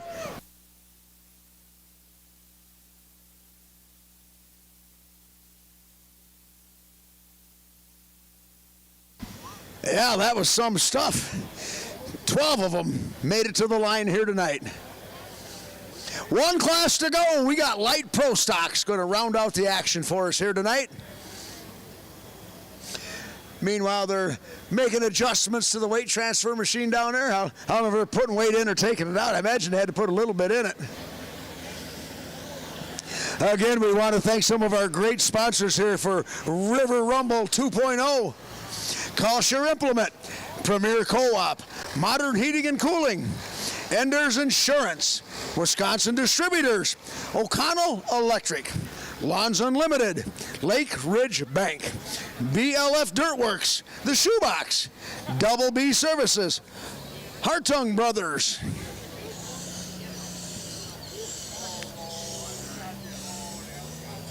and there Jared Rips, he takes the spoils of victory back to the pits, and now these guys are going to, a lot of these guys are going to do double duty tomorrow. They're going to pull at Edgerton. They're going to be the first class down in Edgerton tomorrow, and then a lot of these truck guys are going to load up and head down to Sandwich, Illinois for another pull down there, and I think they got their class scheduled to be the last class down in Sandwich, so it's all doable. It just makes for a busy day, that's for sure. Also want to thank the good folks at Cross Plains Motors, also Handlebar Performance, Cardinal Glass, Double D Services, Wisconsin Surplus, Midwest Heavy Duty, K&L Bobcat, Utter Brothers Ice Cream. Ooh, and don't shut that ice cream wagon down until you see me when the night's over here. And also Donut NV, the Mazomanie Fire Department, Wild West Days, Mine Holes Excavating, Raw Rations Pet Foods and Wellness, and also the People's Community Bank. Some of our great sponsors here making the 2006 version of the River Rumble 2.0 possible here tonight. A big thanks to all of them folks.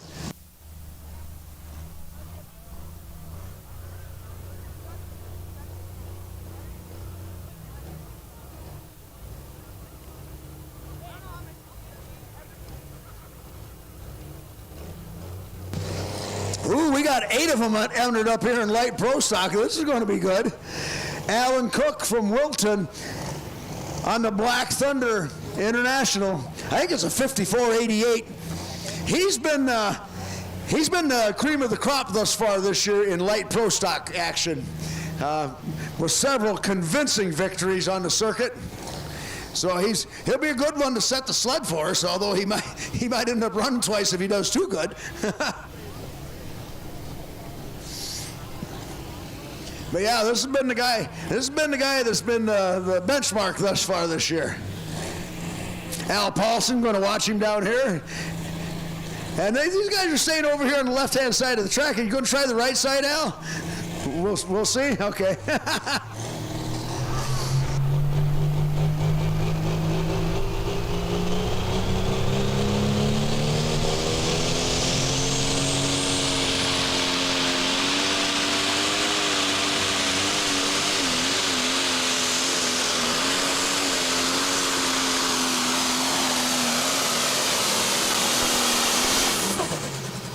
Wow, you talk about aerating the soil. Alan Cook, he really hummed on through these light pro stock tractors. Here's how they're configured. They weigh 8,500 pounds, hence the name light pro stock, because compared to all the other pro stock classes, they're light at 8,500 pounds. The engines are 540 cubic inches, so they turn a lot of RPMs. Got a little shorter stroke in them. Sled is set. He keeps the hook. We are officially underway. 320.25. 320.25. That's going to be the standard here. Light pro stock. And anyway, these guys, 540 cubic inches, 8,500 pounds. And you can be of a component chassis style, and we got them in here both ways. Turbocharger, it used to be you can run as big as you want, but I'm thinking they clamped it at 5.5. I'll ask Al. He'll tell me. Maybe Dork will tell me. Hey, they got a limit on these guys' turbos? 5 inch? 5 inch, that's it? It used to be to spin as big a one as you want, and then they realized you guys weren't going to stop. 5 inch on the inlet, 4.5 on the out. Yeah, it used to be spin as big a turbo as you could, and they thought, the powers that be thought, well, that'll be self-regulating. Well, it wasn't. These guys just, the refinements in turbocharger technology did not stop, and they were starting to spin some pretty big wheels, and they said, you know what, you guys are crazy. We got to stop this madness, and they put it at 5 inch on the inlet. This here going to be Andy Cartwright from Big Bend. Tractor they call the gray area. And this is pretty much a brand new tractor other than the sheet metal. This is a newly constructed component machine. And when I say component, it doesn't have any tractor cast iron driveline parts in it at all. Transmission housing, rear end housing, none of that's there anymore. It's built kind of like a modified tractor is what it is. They got a truck center section and a planetary rear end on the outsides. And they can, and you know, full tube frame from front to back. And they say they're a lot easier to work on, and you're not dealing with 60-year-old castings that have been ground on a whole bunch to get down to 8,500 pounds on top of it. So yeah, this is a new tractor for the Cartwrights this year. They just got it done. Actually, underneath the skin, nothing's been painted. They got the chassis done and put everything else together and said, oh, it's pull time. Yeah, they'll strip her down this winter and put paint on it. Here we go, Andy Cartwright.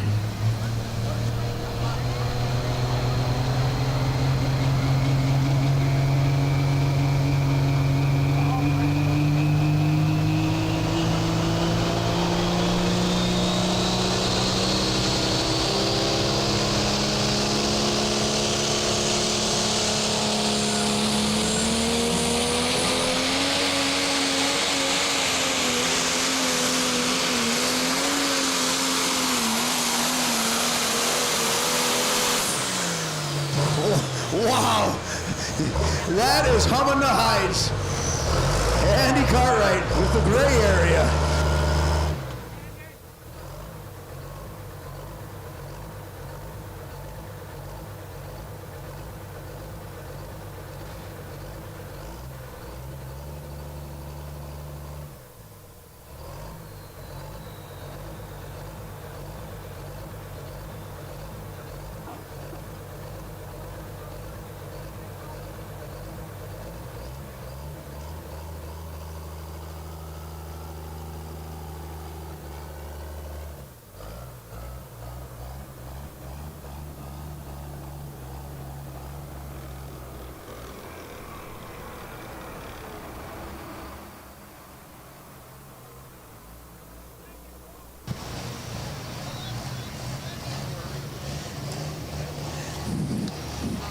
Well, Andy Cartwright, he hustles it out to 306.38. You see it on the board, puts him in second place. 306.38 for Andy Cartwright. And boy, he had that baby wound up pretty good. These guys are telling me down here, 6,000 RPMs. 6,000 RPMs is about what these boys are turning going down the track. And he didn't really get a hold of a whole lot there. He probably overpowered the track to a certain degree as he just buzzed the tires and never really got her hooked up that good.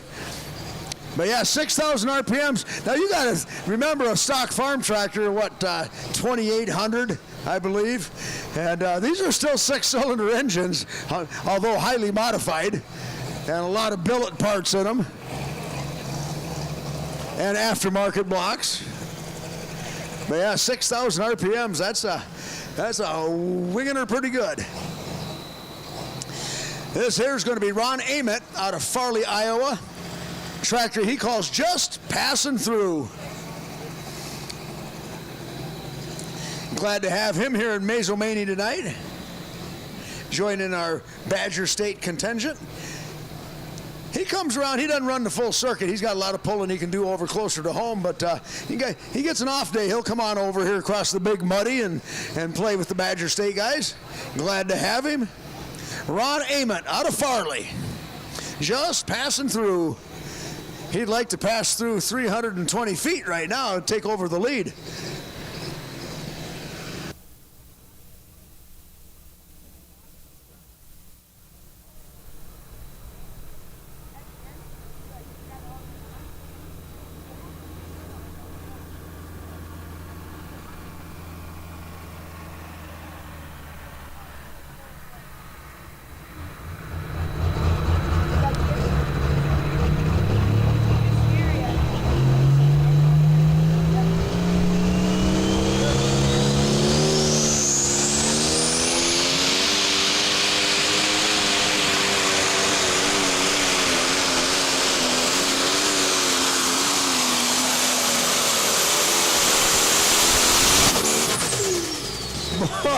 Boy, that just makes me cringe when them guys get them all wicked up. Man, that is some serious RPMs. How all that stuff stays inside the engine block's amazing to me.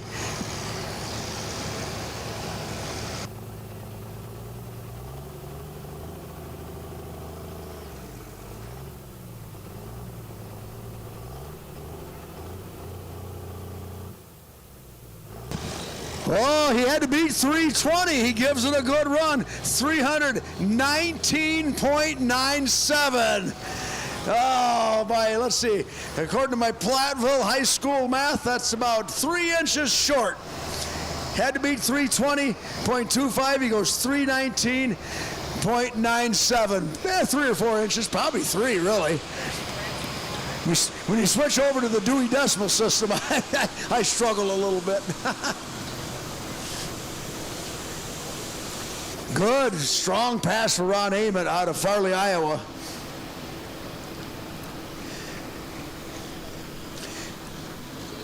We'll have Steph Favelmill coming up next out of Fox Lake, Wisconsin, with her tractor called About Time. And they've had their share of engine issues this year. Broke a few parts here and there along the way, and they've just always got it back on the track as quickly as possible. Their perseverance is second to none.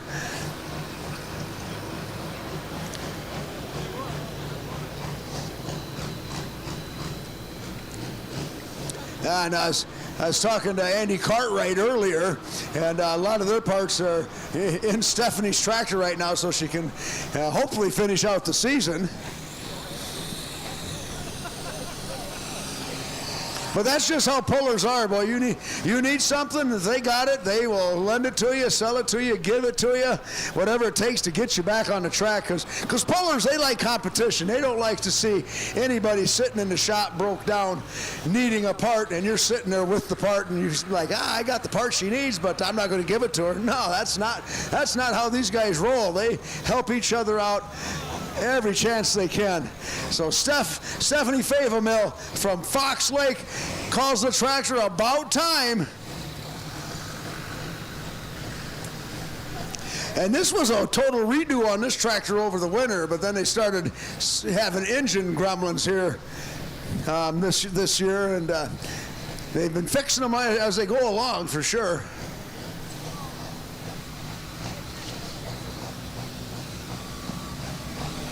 Yeah, Ron Ament heading back. Nice pull. She was a honking. There goes Stephanie. She got green, ready to roll.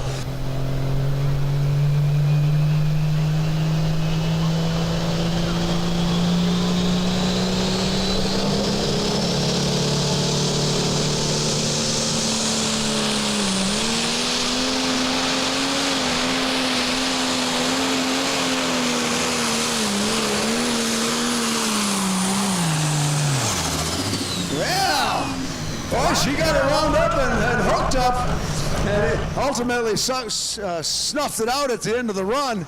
She put the sled right in the middle of the track. She was more concerned about getting a full pass on the tractor, I believe, than trying to rotate the earth here tonight. A good pull. But here's the best part. It's still running, and she's driving it off the track. I ain't kidding you, folks. You take your victories where you can get them, and if you got one that you can drive off the track, that's a victory. 288.62 for Steph. 288.62.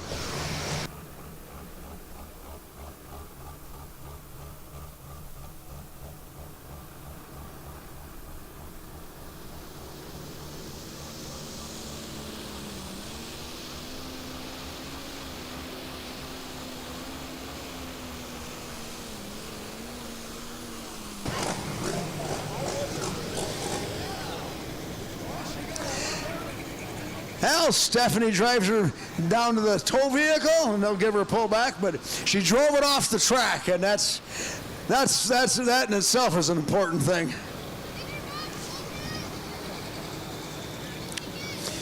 We got Alan Cook still leading with Black Thunder. He was the first tractor down the track.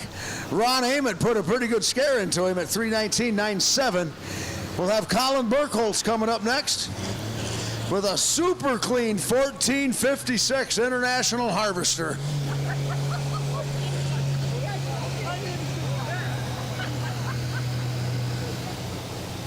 Colin, he comes down from Wilton, Wisconsin.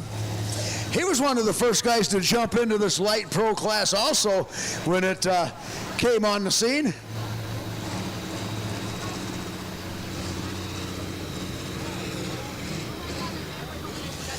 And he's taking a page right out of the Pro Stock Diesel Truck Guys playbook, putting it all the way over here on the left-hand side of the track. And right now, that's kind of the name of the game, finding some traction, because these guys got way more horsepower than they need here tonight, probably. So they're looking for some good traction where they can put that horsepower to work at.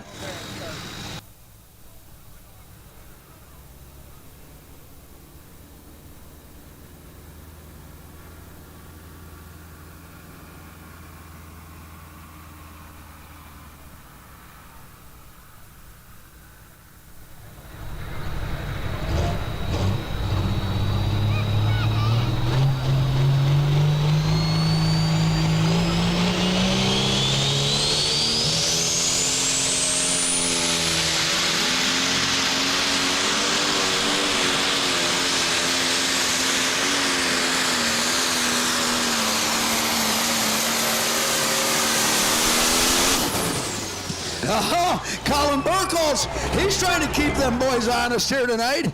Nice run for the 1456. And again, he launched her off the left-hand side of the track. Oh, I'm good.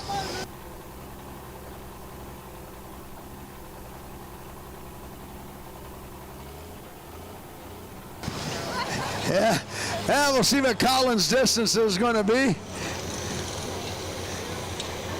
We got 3:20 and 3:19 in the books.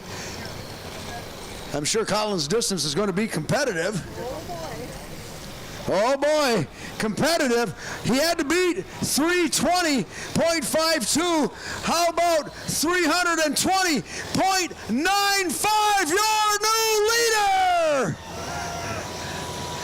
Oh my goodness, let's see now. Take my shoes off to figure this one out. By 7/10 of a foot. By golly, Alan, he just nipped you. He throws his hands up. He knows he got beat by a good one. Just barely, though. 320.95 knocks 320.25 down to second place. Meanwhile, we got Ron Armitt sitting in third at 319.97. It's getting crowded at the top. Oh, my. 3 tractors to run. Well, John, I see you made it back. You had a pretty good run there on the old out-of-hand truck. Not the finish is looking like, but after you got her lit the second time, she run pretty good. Yeah, once we got her lit, she worked out pretty good. Yeah, hooked up. It wasn't as square as I wanted to be, but she got a little sashaying on me a touch. But we got her straightened out and hooked in pretty good. I think the left side was kind of getting wore out for us. I should have moved it over a little bit maybe and tried another line. Yeah, but after that first attempt when it didn't light for you, all of a sudden your path down the track kind of goes out the window. You're more concerned about getting this thing to light and get it down the track. Yeah, I don't know, lately I don't know what the gig is with that thing, but she's stubborn. She won't come out, so you got to go upstairs with it. Yeah. And then it gets harder because the more upstairs you go, more finicky you get. Oh. You know, when you're letting the clutch out, they want to jump more, so sure, you're walking a fine line with it. But we got her hooked up, got 6. It's not broke. It's a good day. Yeah, you drove it off the track. I seen you drive it all the way back to the truck, so that is a good day.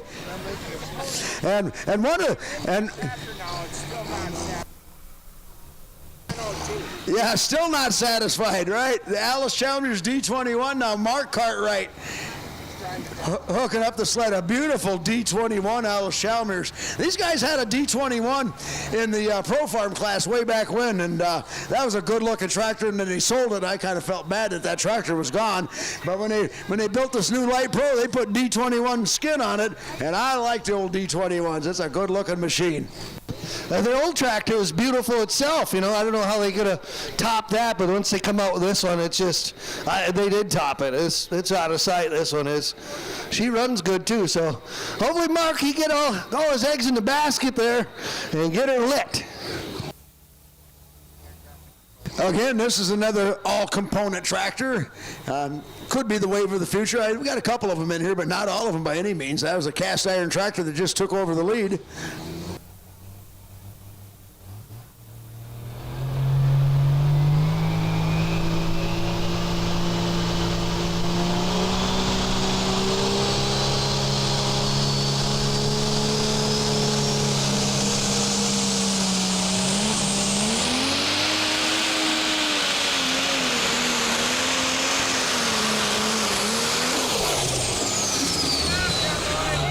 Oh no! Fire from places we shouldn't have fire.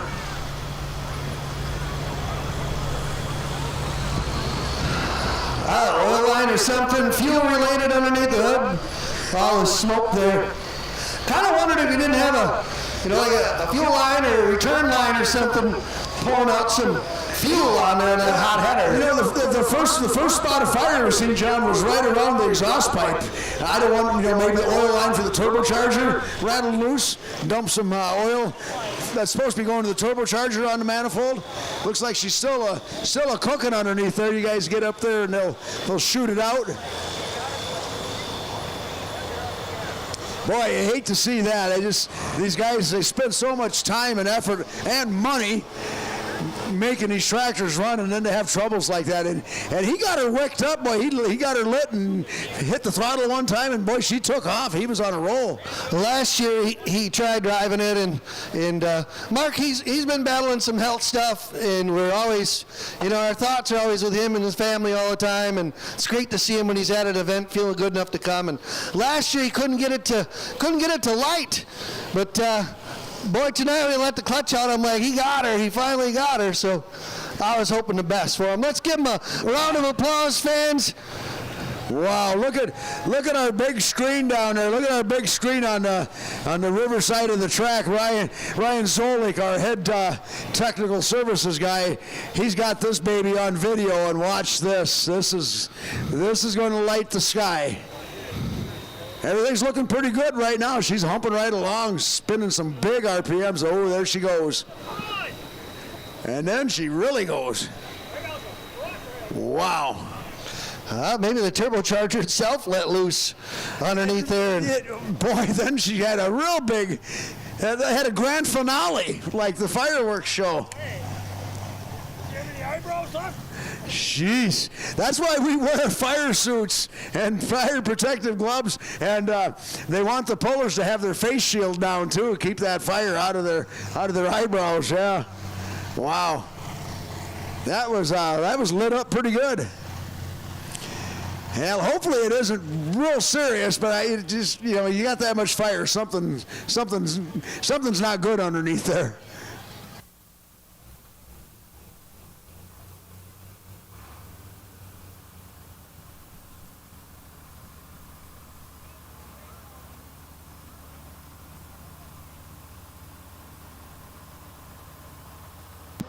Well, they drag him off, fans. Let's give him a good warm welcome here anyway. Tough break for Mark.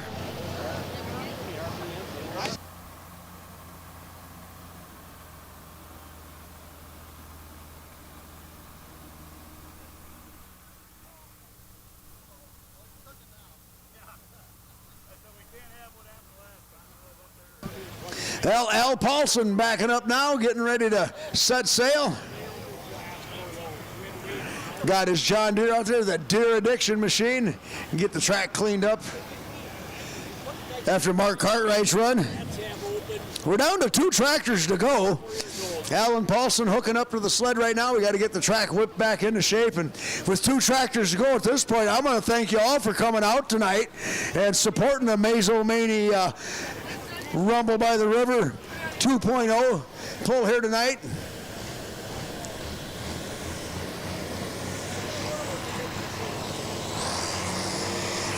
Hey, here comes Mark getting a ride back. That was pretty exciting, Mark. A whole lot of oil. Too bad. See all the oil on the side panel? There's a whole lot of oil. I think you're right. So it's something to do with the oil coming out there. Return line or something blew up in there, and yeah, that's quite the. There's a hot fire, the oil come out. That'd be nice if all it was an oil line rattled loose, you know, and it looks spectacular, but you tighten the line back up, and as long as it didn't wreck everything, it wouldn't be that, Greg. He's got bad commentary, don't he? Yeah, well, he's good thing he don't have a mic. Well, you know, a guy who says that's suspicious, you know. He's suspicious. Yeah, Greg Elsing at your service. Yeah, that's like I always say. I'm from the government. I'm here to help. That'll usually get you shown the door pretty quick. All right, Al Paulson getting ready to go. The Deere addiction machine. We got some pretty good passes sitting 1, 2, and 3. We got a 319, a 320, and another 320 with about 4 or 5 inches in between them. Colin Burkholz leading it. 2 tractors to go.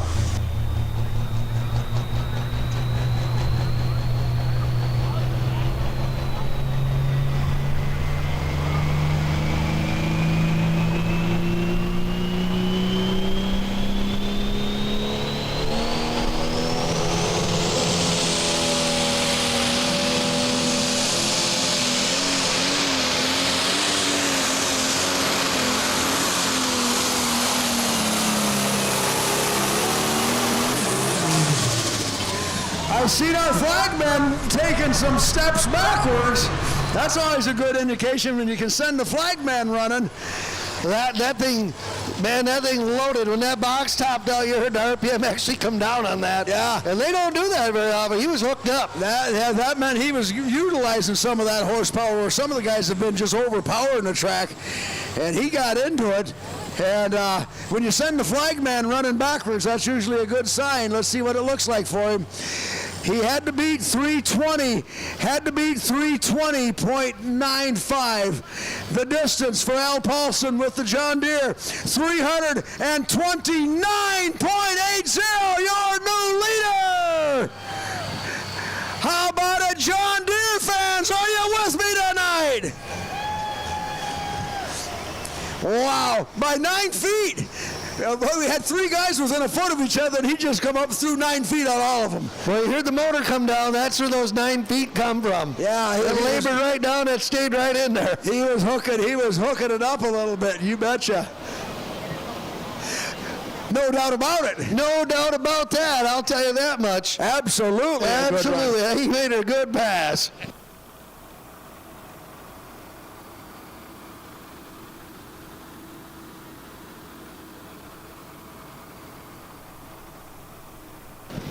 One to go. Jerry Johnson from Stoughton comes out. Hey, what'd Kyle say? He said we tried something and paid off. Yeah, they tried something. Well, I wonder what they tried. He won't tell me. I asked him. Hey, Kyle, come here. Come here. We want to talk to you a second.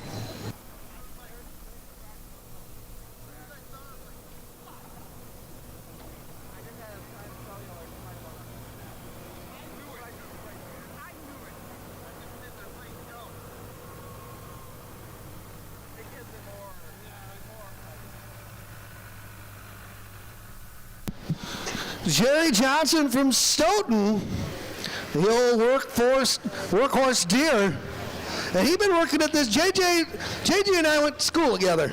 Is that right? Yeah, we went to school together. He's a year older than I am. So he graduated, and what happened to you? I graduated the year after. Oh, okay, gotcha. Yep. Yeah. Like With honors. Like Jethro Bodine graduated the highest in your class by a good 2 feet. Right. JJ been around pulling forever, and he got this tractor a couple years ago. Him and his dad been working at it and getting parts and tires from Vinny and some parts from Lemke, and they just keep working at it. And he's never so proud to sit in the seat and pull at Badger State. That's for sure. Yeah, they don't chase this with 2 wheelbarrows full of money.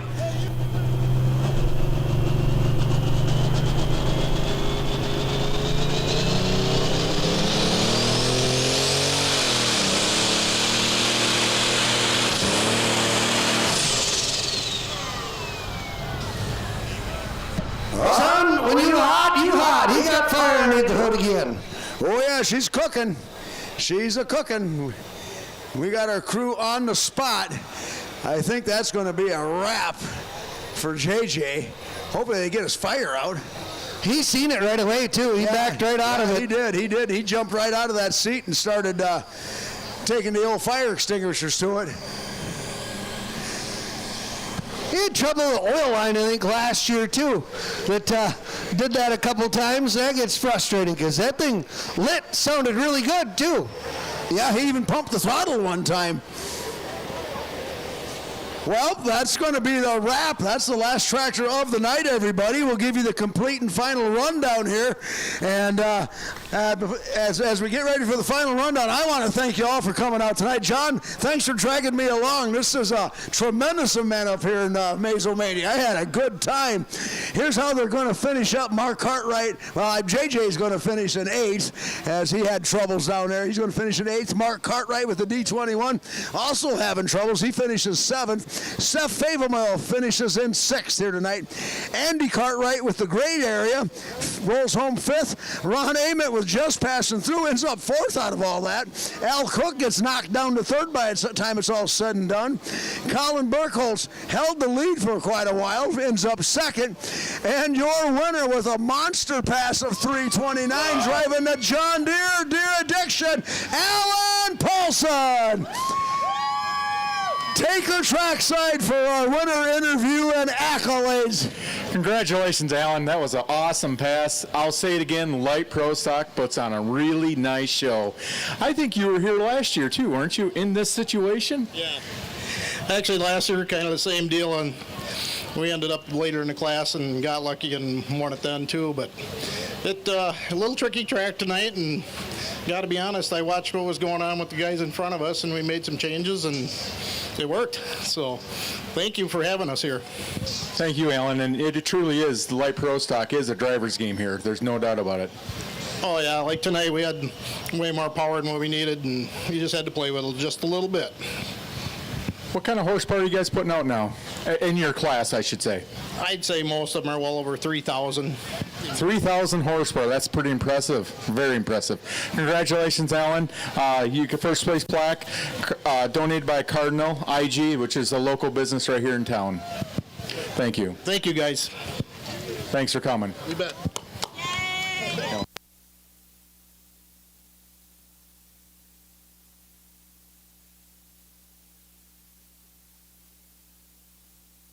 Again, congratulations, Al Paulson, on a very impressive victory here tonight. Again, I thank you all for coming out. I surely enjoyed myself, and hopefully you folks did too. And if you don't have anything to do tomorrow, head on down to Edgerton, Wisconsin, to the Thresherman's Park. It's going to be all the same vehicles except the light pro class. We're going to swap that out for the big full-on pro stock. So that'll be a fun day tomorrow, John. Be a great day. So thanks everybody for coming out and enjoying the night with us. Drive safe.